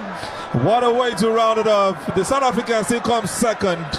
She picks herself back up, runs the race with all her energy. What a way to go down and never be out. And what a victory for Nigeria. She has won it for this team, picking up a second, outpacing the lady in first position. She was also part of the competitors yesterday, and she's doing it again today, this time around for the under 18. What a joy was seen from them. It's more roars and screams right here from the Nigerians. It's a palpable environment, and you can see the hugs. You can easily recognize her. She has done what she has to do, and she celebrates in style, showing that I am Nigerian, giving you that dance step. And what a beautiful performance we've seen. Yes. Unlucky for the South African. Yes, unfortunately, falling down is something that you see. I remember the last Olympics, it was something that we saw a lot. We saw Fen Kabo fall at the finish line. We saw Hassan fall at the finish line. We saw in the heat the men fall in the steeplechase and get back up. So unfortunately, if you don't control it well, if you place your leg in such a way that your spike catches the track in such a way, you would fall. So unfortunately for them, but congratulations, they still entered the first three. South Africa finishes second, and Botswana are also flying their flag. Imagine herself picking up her, and she still goes on to finish second. What a race. Look at how it all started. It looked like it was Nigeria, South Africa, and this was the end. Just close to where she lost her balance. Want to be sure of what exactly happened. She was trying to create space for herself. She was trying to run in the outer lane, exactly. But the Nigerian was in front of her, she so just she kept that tripped pace. herself in the back. And she already took that position. So it looked like she was going to win the race from that place she took over. But a little sleep. She picks herself back up, and that's what I want to be sure of, how she finished. Look at where she takes it up again, finishing Yes. even in front of the Botswanan who had gone past her. That's how to run, and this is so much pace we have just seen from the Nigerian athletes. The thing is that when you come out of the back straight, it's usually if you're head on head, the person that comes out that is in the inner lane tends to be the one that moves forward, and that was what the South African was trying to do, but caught her feet. And she did it so well, picking herself back up. Just the way life throws some challenges at you, she finishes second, leaving Botswana to finish third. You've just seen a completion of the under 18 4x400 meters mixed event, and what a performance from Nigeria, South Africa, and even Botswana, finishing first, second, and third respectively. Congratulations, Nigeria, another gold medal in the Huffen. It's just like I said earlier, there will always be falls, but how you pick yourself back up is very much important. Yes. The Nigerian is getting some treatment. She has to be checked even after that dance, just to see that fall again. The South African athlete, he was towards the curve. She was trying to be careful. And like you mentioned earlier, Otonya, she lost her balance. Just a little contact from the Nigerian. It was all her fault. And she contacted with the back leg of the Nigerian. On the other Nigerian spike shoe. So with that will put you off balance. Exactly. It's just a little contact that you need. You don't even want to get into that position. It's better you show your confidence by allowing the athlete pass. She was going to get her position, but unfortunately she didn't get it for herself. So painful for them, the South Africans. I think they also want to see what happened, and now they're saying clearly that it wasn't the fault of the Nigerian athlete. She wasn't pushed. She was trying to create space for herself. This is our own VAR. Exactly. And we don't need a video assistant referee. We just have the video assistant, which has been shown. And the judges will make their decision from here. Beautiful faces from the South Africans. So joyful that they still went on to finish second. Yes, congratulations on your comeback. Exactly. If you don't take anything out of this, you take that. That you came back and you still ended up on the podium. And like you mentioned earlier, Otonya, you have to keep that pace. You just have to keep that pace. If not for the pace, not sure she would have been able to meet up.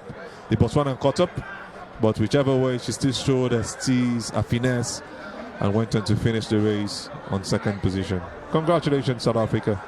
I love what I've just said. Showing you that the downfall of a man truly is not the end of his life. This time around, the downfall of a young girl was our advantage. It was never our own doing, but our advantage in the end. But you never know, because we were still in front, so I wouldn't say it was really our advantage. It was more their disadvantage. Exactly. Whichever way, she was looking to finish first, but settling for second is something to be bold about. And I will always say something: this is not the end of races. This is just a start for them. They still have lots of years to go in front of them, at least 10 years.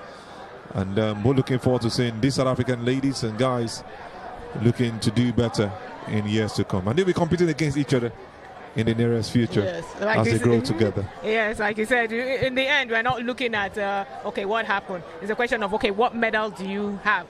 It's like this Wimbledon that had just finished. I remember the game between Sinner, who's the number one, and Dimitrov. Dimitrov was leading 2 sets. And then he the guy pulled the shoulder. He pulled the shoulder. He was even almost, okay, the third set was 2-2. And he cried so he was his still eyes winning. Out. Just to confirm the result for the 100 meters under 18 women final, Ezechukwu Miracle won that race with a time of 11.88 seconds. Nwankwo Rosemary came second with a time of 11.96 seconds. And Nigeria also came third. Jegede Miriam Adefunke coming up with a time of 12.02 or 10.02 seconds. Oluchi Duweze came fourth. We also have the 1,500 meters for the under 20 men. The final, we've got China Johad finishing first, Logorodi Owan coming second, and Sunday Jacob from Uganda coming third. Morocco, Kenya, and Uganda finishing first, second, third respectively. 1,500 meters for the under 20 women's final. We saw Cheproi Nancy finishing first, and Chepneteg Shayla finishing second, and Chep Wemoy Brenda finishing third. It was Uganda, Kenya, Uganda respectively in that 1,500 meters on the 20 women's final. For the 100 meters on the 20 men's final, Owatinya Clinton finishing first for Kenya. Mozambique came second with Sabino Steven, and Caleb for Nigeria finished third with a time of 10.44 seconds. 10.37 seconds is the best we saw from Clinton Owatinya, the man who is saying he's looking at Owanyala and also looking to break his record in no time. For the 110 meters hurdles on the 18 men's heat 2, we saw Batengapia Alex of Ghana winning that heat. Ketenga Jr. of Burkina Faso finishing second. And we had Nigeria, Ibibide James Clifford finishing third for Nigeria. Also for the 100 meters on the 20 men, we saw Blessing Emmanuel finishing first. This is for the decathlon. Getters Valid Varas finished second for Nigeria, and South Africa, De Kwetsi finishing third for South Africa. That's what we have for the 100 meters on the 20 men decathlon. They will continue the event tomorrow with the remaining 5 or 6 to go.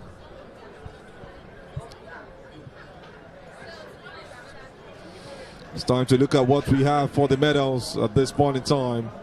Some more medal presentations. And this is the 3,000 women's on the 20 medals presentation.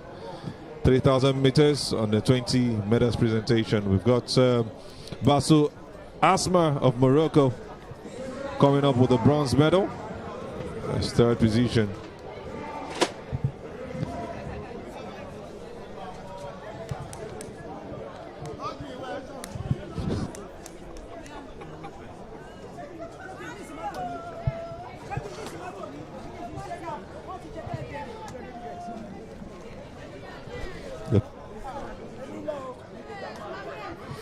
And that's the medal being given. Ethiopia winning that one. The silver medalist. 3,000 meters on the 20 women.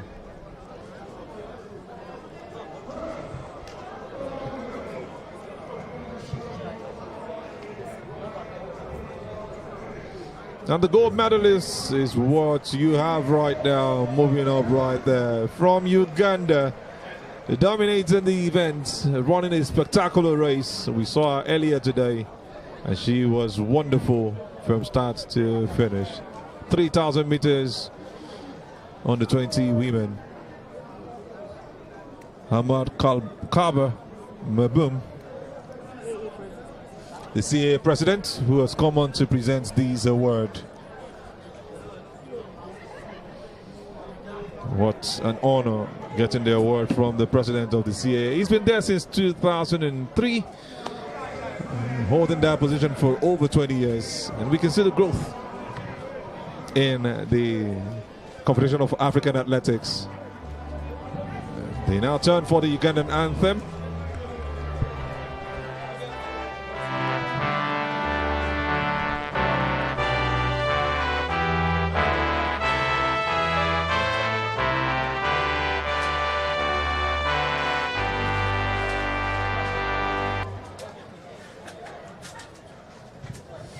Very short anthem, just like what we had for the Kenyans earlier. Yeko Bentalane of Uganda is the one who won the race, and what a joy for her to have picked up the gold medal. Being presented their own medals by the president of the CAA, Ahmad Kaba Mabum, for the thing of joy for them.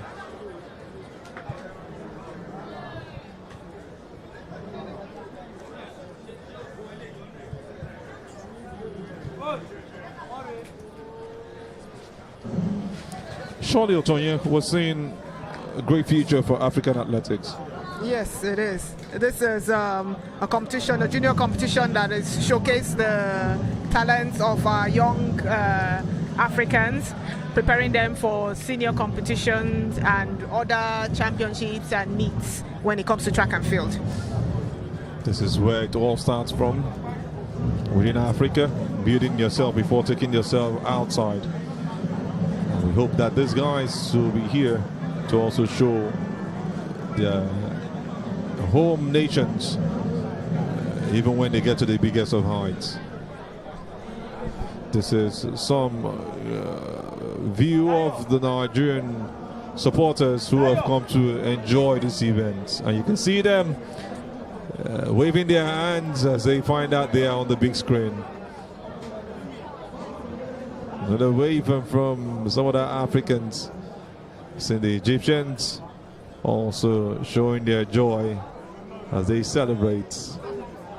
That man must surely be a Liverpool fan and a fan of Mo Salah. He brings the jersey down here to the event. And we also see the Ugandans who have really been dominant today in the long distance races. Long distance races, actually. And this is a joy connecting with the other. Can't you see yourself on the big screen, man? He's a bit shy, but whichever way he has shown on the screen. It's amazing when you put people on the screen, they tend to wave towards the screen they're looking at and not towards the camera. So you looking at the camera, always see them sounding off. Exactly. Look at that. What a joy to be right there. And like my man would say, what a rush. Yes, it is a rush. And he's waving, looking at the big screen. This is me over there. I am the biggest in town right now. You know who I am. I want to sign those big contracts. This man don't know what is happening to them yet. They will find out in a bit. I remember when I saw myself on the screen, what I do is I use my hand and find where the camera is, then wave at the camera. I get that. That's you being skillful, right? I understand. The CAA Under 18, Under 20 African Athletics Championship, the 2025 edition, and the third of its kind when you talk about combined events for the youth events. You have this right here in Nigeria for the first time. A couple of months just before the event, Algeria, for one or two reasons, couldn't carry on, and it was given to Nigeria to take over. And that's why we have it right here in Abeokuta, Ogun State. Same venue where we had the National Sports Festival a couple of months ago. I tell you, Nigeria really hosted Africa to a great event. Over 1,000 athletes, about 43 nations here present. We're seeing them turn out at their best one day at a time. Yes, as we heard, it's the third edition, and this competition is held every 2 years. The last one, I believe, was held in Namibia. Zambia, actually. Zambia. We had the Thanks for first the in correction. Ivory Coast. And this is some great event, I tell you. What a time to be alive, to see athletes doing stuff for themselves, and whether they win or not, showing joy on their faces, meeting with new people. And you can see them. Could these be couples? You enjoy that conversation they're having. I wouldn't say beyond that. And this could be the ushers. I'm hearing some things on my left ears, and look at some beautiful ladies in their uniforms. Look like the air hostesses. I won't say beyond that also. It's just some lovely faces here and there. Everywhere the camera pans, you see those beautiful faces. And I now understand better that Africans truly are the most beautiful. Thank you. I'm African too. Thank me. And they find themselves on the big screen, and you can see the laughter, the joy. Yes, she did, and she actually figured out where the camera was. Yes. The woman on the job is not taking this lightly at all. My friend is saying, man, this is me on the big screen. I am happy about it. Having spoken at length, it's time to just have Manny talk to the athletes who ran the 4x400 meters and won for Nigeria. Manny, take it away from me. Well, Nigerians making a name for themselves as far as the third CAA Athletic Junior Championship is concerned. And I've got the Nigerian quartet who just competed in the 4x4 mixed relay. And I mean, it was a keenly contested race. I mean, tell us about that first leg you ran. I mean, the pressure kick-starting this race, how did you handle that situation? Starting the race, I knew I was going to run a very good race because already my coach already given me a race plan, and I made use of it. So there was no pressure on it. I ran a very easy race, and it was a very easy race for me to run. Anita, how was it for you competing for Nigeria? It was so cool. I loved the way I ran.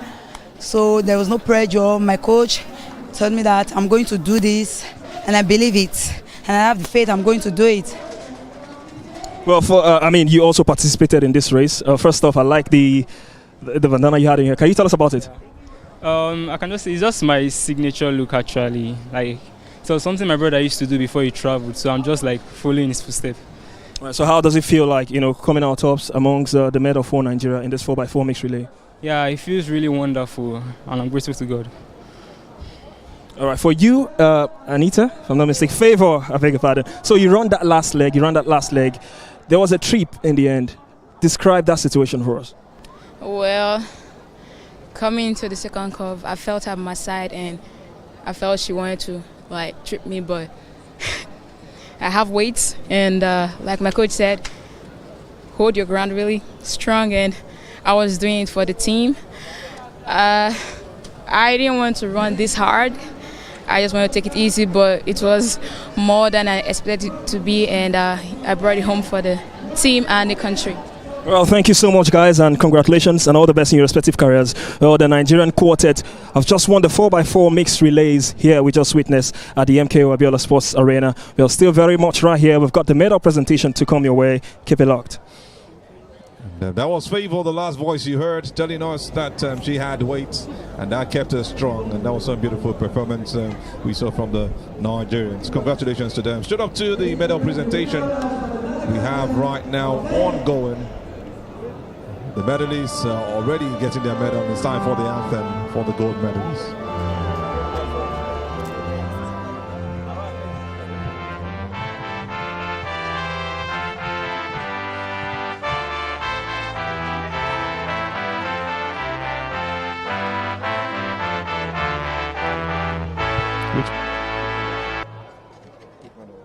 Congratulations.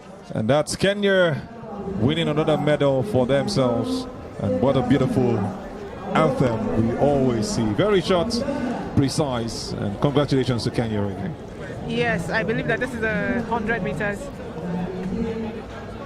This is the 1,500 meters under 18 men. Great performance from Kenya, showing what they have to do.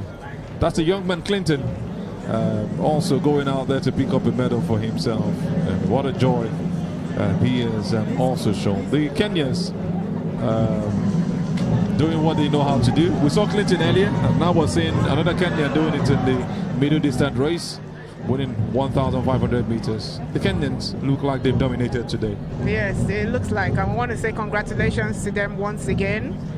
Once again to Kenya, showing us what they're made of. And we're looking forward to what they bring tomorrow. They have to bring their A game, and that's what you look forward to. Look at the Ethiopians, also not left out. They hardly smile sometimes, but let's see if they understand that they are on the big screen, if they will smile. I think Ethiopians are really very smiley people. Okay, maybe I've not seen that side of the Ethiopians. Maybe you're seeing some different Ethiopians. I think it's the Kenyans that don't smile as much as the Ethiopians. Okay, these are Nigerians, obviously. You can see them in their different attires. Swagalicious, like we always call them in this part of the world. And this is really, really a beautiful piece. Frenzy environment. And now we move to the 1,500 meters on the 20 female medals presentation. We're waiting for them to get out, and we'll see what it looks like to have those athletes up on the board. And like I mentioned earlier, I'm not sure I've seen any podium in this form, Otonya. Could this be the first ever? The round podium where you have the medal presentations, the gold, silver, and bronze circle form. I used to know it in the box form, and you have them in 3 different places. But well, I think it's hard to see from the angle, the camera angle, whether the top of the podium is set in a circle. I think I have actually seen a circle podium before. It's just really maybe hard I've to not see the paid angle. attention, but this is the first. The way it is built on each other, we know these boxes to come. Bronze on the right, silver on the left, then the gold very much lifted in the middle. I have seen I've seen a circle podium before. It's just like the angle is just because you don't see. If you see it from a aerial view, you probably know, but it's very hard when you see it from the front angle. And I think with this explanation, I'm trying to track back, and I think I must have seen. This is some joy from the fans. Give me the 2 fingers in the air. I love what I've just said. That joy when you know in front of the camera. I love what I'm seeing also. You must take something while you enjoy the game.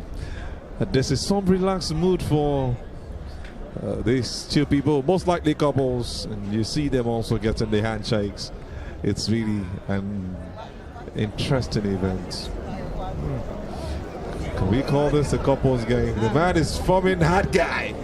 Wow, the ladies so shy. Look at the kids have seen themselves on the big screen. Oh, the joy from the young girls. Are they shy? And the dad is telling them this is a teen of joy. One of them is not looking at the camera. I remember when I was young, coming to watch a athletics event was part of the motivation that got me into entering track and field after that. So we really want to encourage parents to bring their children to come and watch this so they can see what they can be in the future. I like that. See what they can be. So you have to see your dream before you start dreaming your dream. I like that. These are the guys, they're very high. They're really happy seeing themselves on the screen. The lady is one who is a no-nonsense woman. Innocent.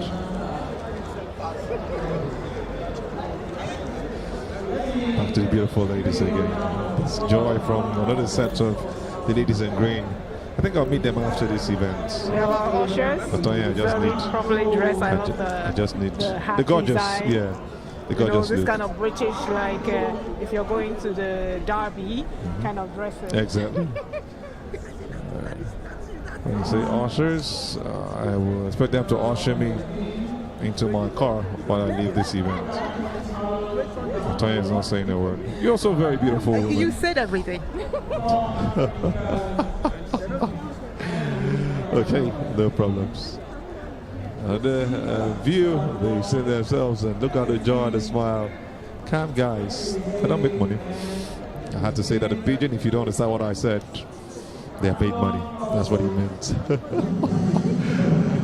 So much beautiful sense. In their numbers, they've come out and enjoy. They've actually enjoyed every bit of it. You don't want to see this from your home tomorrow or today and not be here tomorrow. Look at the beautiful ladies. The smile is contagious, I tell you. Yeah, so if you're in Abeokuta, the fun is going on at the MKO Abiola He's Stadium. so surprised. Come and join us tomorrow. I'm on the big screen and this guy has to record himself. Shout out to the cameraman doing a great job, capturing every moment. Like they're shooting this one so well. Better than even the shooters of the sport.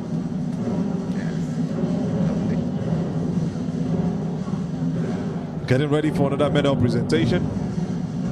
This is the parade from the, should I call that the brigadiers?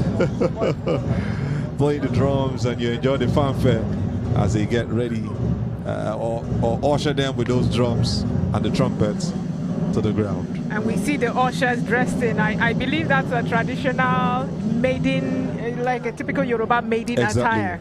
It's called the really showcasing the Yoruba culture. The Ashofi, yeah. Where they come in that native attire, and it's very common in this part of the If I'm not southwest. mistaken, you can correct me. Usually for the maidens, you have a shorter wrapper. Then for the married women, you have something that's longer.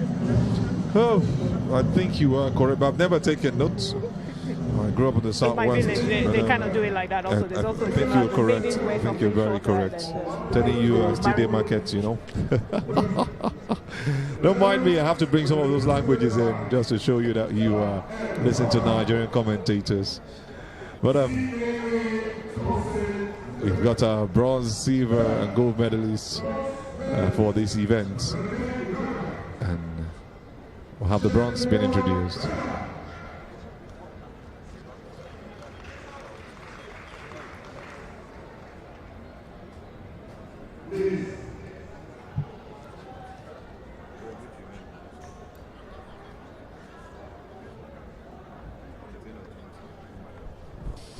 Just for confirmation, this is the 1,500 meters on the 18 women. And we are just looking to correct everything before the announcement is done. And you have her on bronze. She's come up right there, the Ugandan. Not looking smiley. Maybe she's not too happy with the position she came out, but she has to pick it up. Now the smile comes out once the medal comes on her neck. That's what you want to see from every athlete that finishes, that has a podium finish. So she's got a bronze medal to her neck. Posing for the pictures. Chepomoy Brenda of Uganda.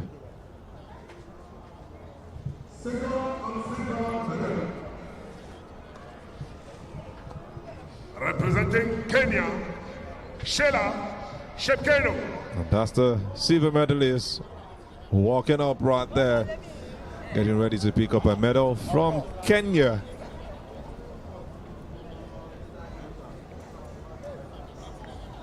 Cannot just wait for that medal to be placed. She walks closer.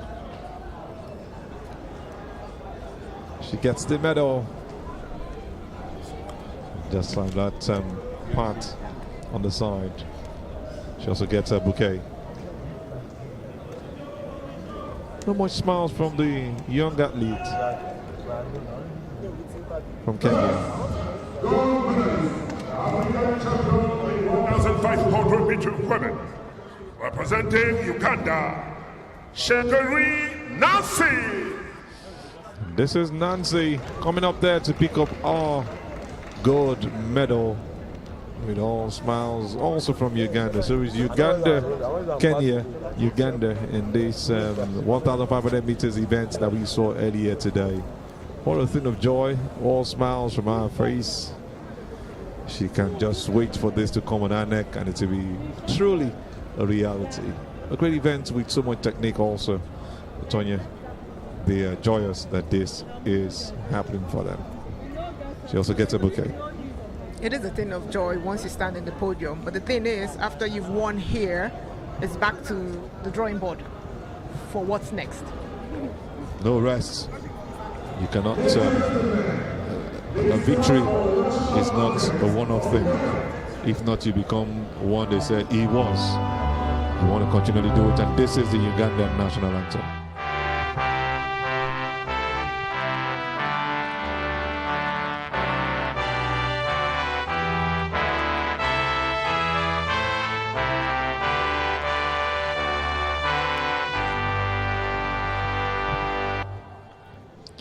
Very brief national anthem, the Ugandans. No time to waste. Make it so easy for you. I think it's the next anthem I'm going to learn. Such as the Kenyans also. I love anthems, just that short. Yeah, if you notice, a lot of the national anthems of countries actually sound like hymns. Exactly. I think that's the idea behind anthems. I think the South African anthem seems to be longer than that of Nigeria. Yes, I remember actually learning that the South African anthem once. Really? Yes. It was actually composed in 1997. The Rainbow Nation getting that anthem just after their full independence, after the whole apartheid they had gone through. Nelson Mandela doing a great job at making sure that they had their anthem written in their own language.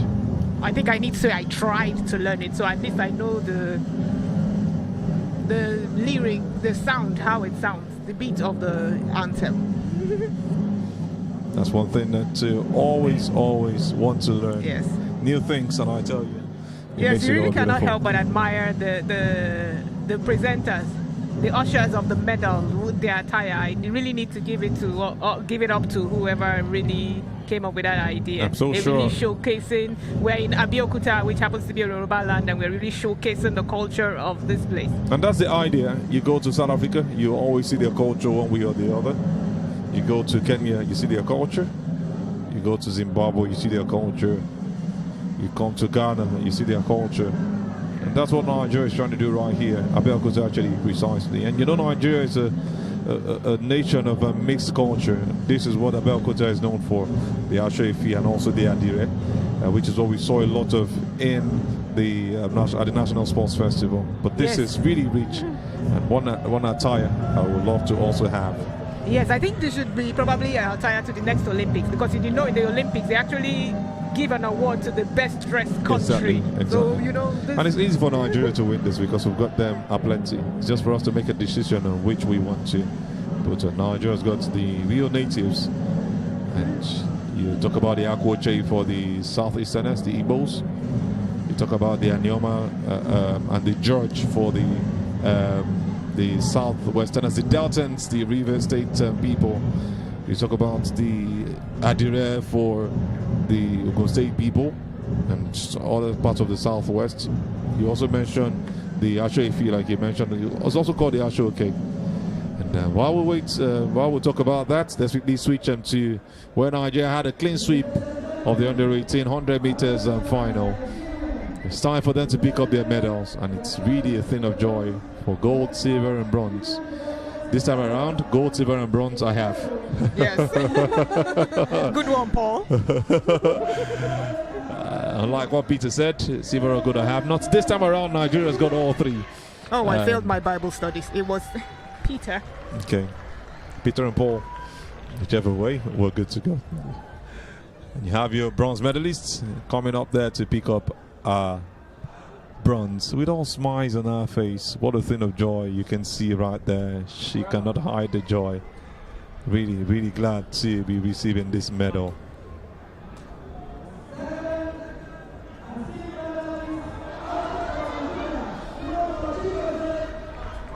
That's Chigozie coming up to pick up her silver. And if it's this loud for a silver medalist, what do you expect for the gold medalist? Medal given to her already, as you wait for even more to come in a bit.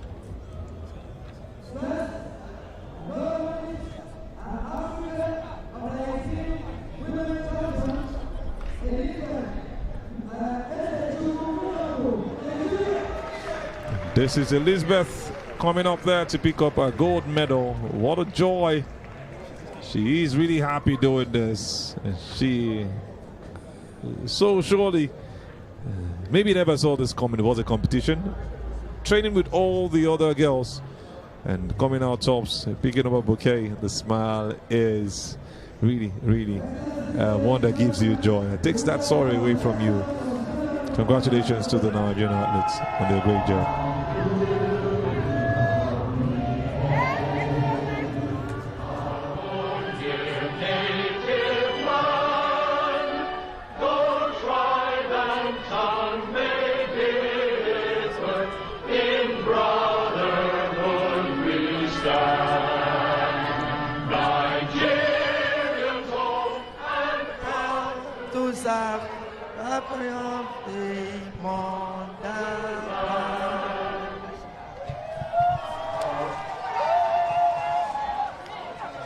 That's the Nigerian anthem, brought back again just recently. That had been there just before independence. It's brought back again. It's getting, Nigerians are actually getting used to it gradually. It's really beautiful to have a clean sweep for Nigerians. The first we've seen in this event, a clean sweep. Yes, a clean sweep. Congratulations against our girls or women. You call them girls at this point, don't rush them into becoming women. We'll take it one step at a time, and you see them holding hands in unity, and they are showing that friendship again. Normally, you don't expect every one of them to be happy with their position, but surely you have to settle with what you've got and look to do better the next time out. Congratulations to Nigeria, having a clean sweep for the under 18 100 meters women's race earlier run today. And you now also see a different style of the showcasing the culture with the ushers carrying the medals, wearing the Yoruba traditional adire and ashoke. Yeah, that's the ashoke. Some also call it the ashofi. I don't know which one. I don't know what the difference is, but I know ashoke is the one I knew from my childhood days. And that joy from the Nigerians. Almost everyone bringing out their cameras to capture this moment.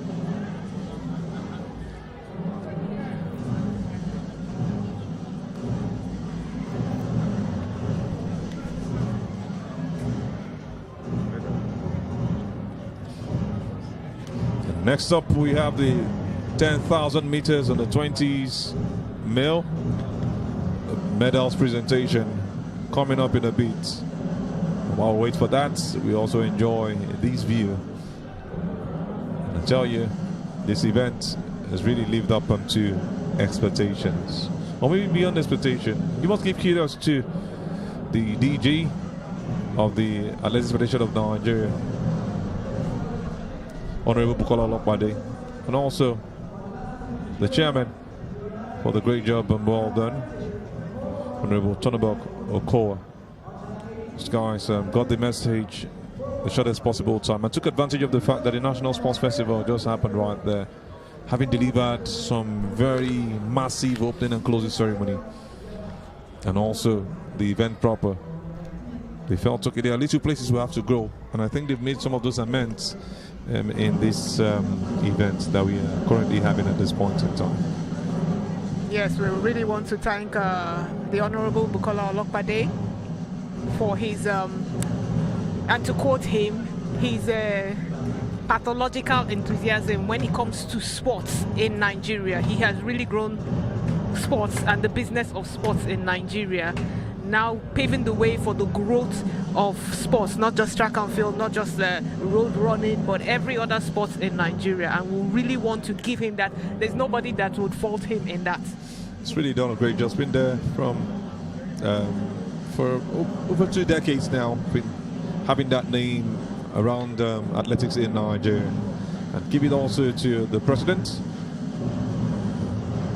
Tonoboko Core, one who's also done a great job as the president, having his second election as the Athletics Federation of Nigeria president. And just to tell you, confirmation, 10,000 meters under 20 men medals presentation is what we have next, and it looks all beautiful. One part that's really thrilled Otoye is the ashoke from the ladies, the ushers carrying the medals so diligently and beautifully taking their work as they take their positions. Yes, it's hard to know where to put your eyes, either on the medalist or the girls wearing their shirt at Nigeria holding the medal. Choose your eyes sentiment. It's hard.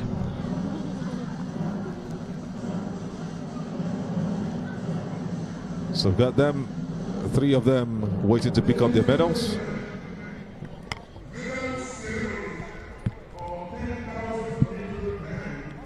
Under 20. The medal will be presented by Mr. Alaji Tiko Shehu, Chairman of National Sports Commission, Shehu Diko, Nigeria. That's the president of the bronze medalist representing the National Sports Commission, coming to present these medals. A great honor to be having him right here. I've got a Kenyan taking the bronze medal, maybe having that presented to him or placed around his neck by Alaji Shehu Diko, president of the National Sports Commission. Gives him also the bouquet. We'll move down to the silver medalist, another Kenyan.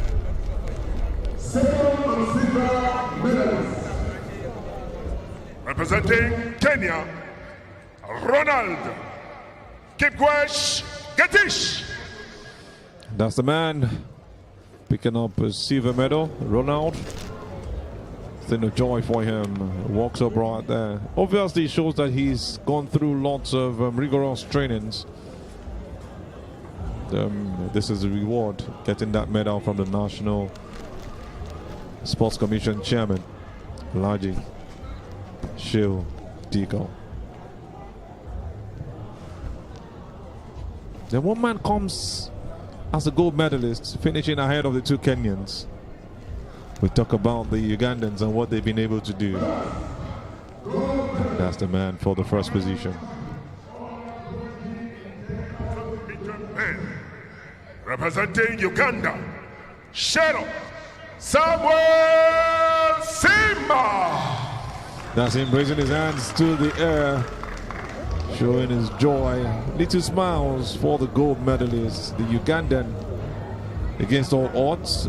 Almost being caught up with, but he says no way. This is your 10,000 meters on the 20 men's gold medalist, being presented his medal by Alaji Shehu Diko, and also receives his bouquet. What a thing of joy, and what a memorable picture.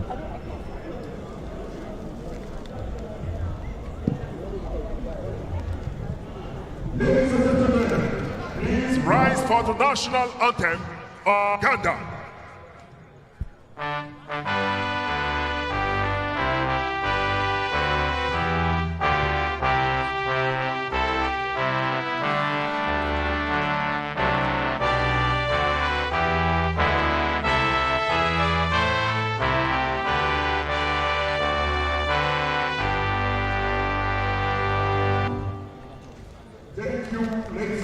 And that's the Ugandan anthem for the opening time today. Very short and simple. Like I said, most likely for the next event. Remind me, I should have learned the Kenyan and the Ugandan anthem, the shortest that you have. It's time for the paparazzis to do their thing. But 3 of them are lined up alongside the president of the National Sports Commission, Alhaji Shehu Dika.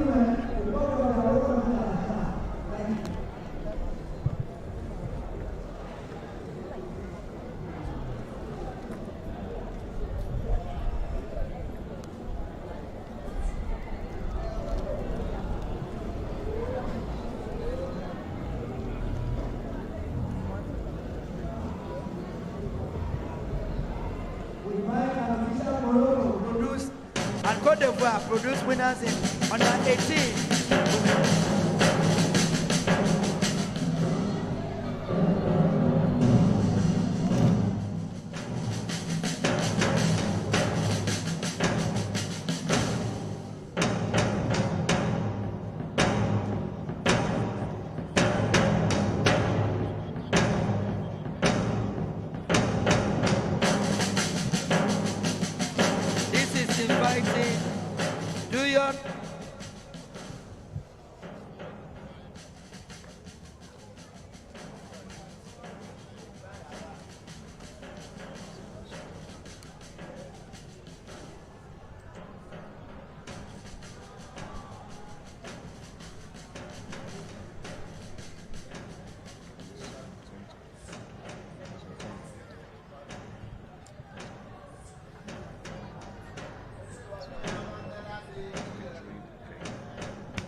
Second day of this championship.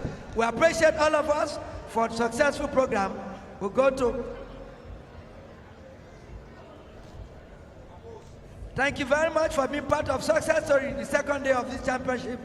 We'll be back tomorrow at about 8:30 in the morning for the third day of this successful program. Mesdames et messieurs, c'est terminé pour cet après-midi. Deuxième journée de compétition à l'occasion de cette 3e édition des championnats d'Afrique d'athlétisme U18, U20. Rendez-vous demain à partir de 9h30 pour la suite des compétitions. La session matinale de la 3e journée de compétition. 200 meters, rather to the 400 meters. We've also seen some beautiful long jump. The Decathlon also stole the show. The 4x400 meters race that we had for the mix when Nigeria won. The tripping of the South African, who still went on to finish second. And the beautiful faces of the fans. Otonya, what an event from start to finish. Yes, on day we 2. also had the hat trick from the Nigerian 100 meters Under 18 women. Yes, so it's just the beginning of the event. This is just day 2. And we're looking forward to more awesome performance from the athletes tomorrow.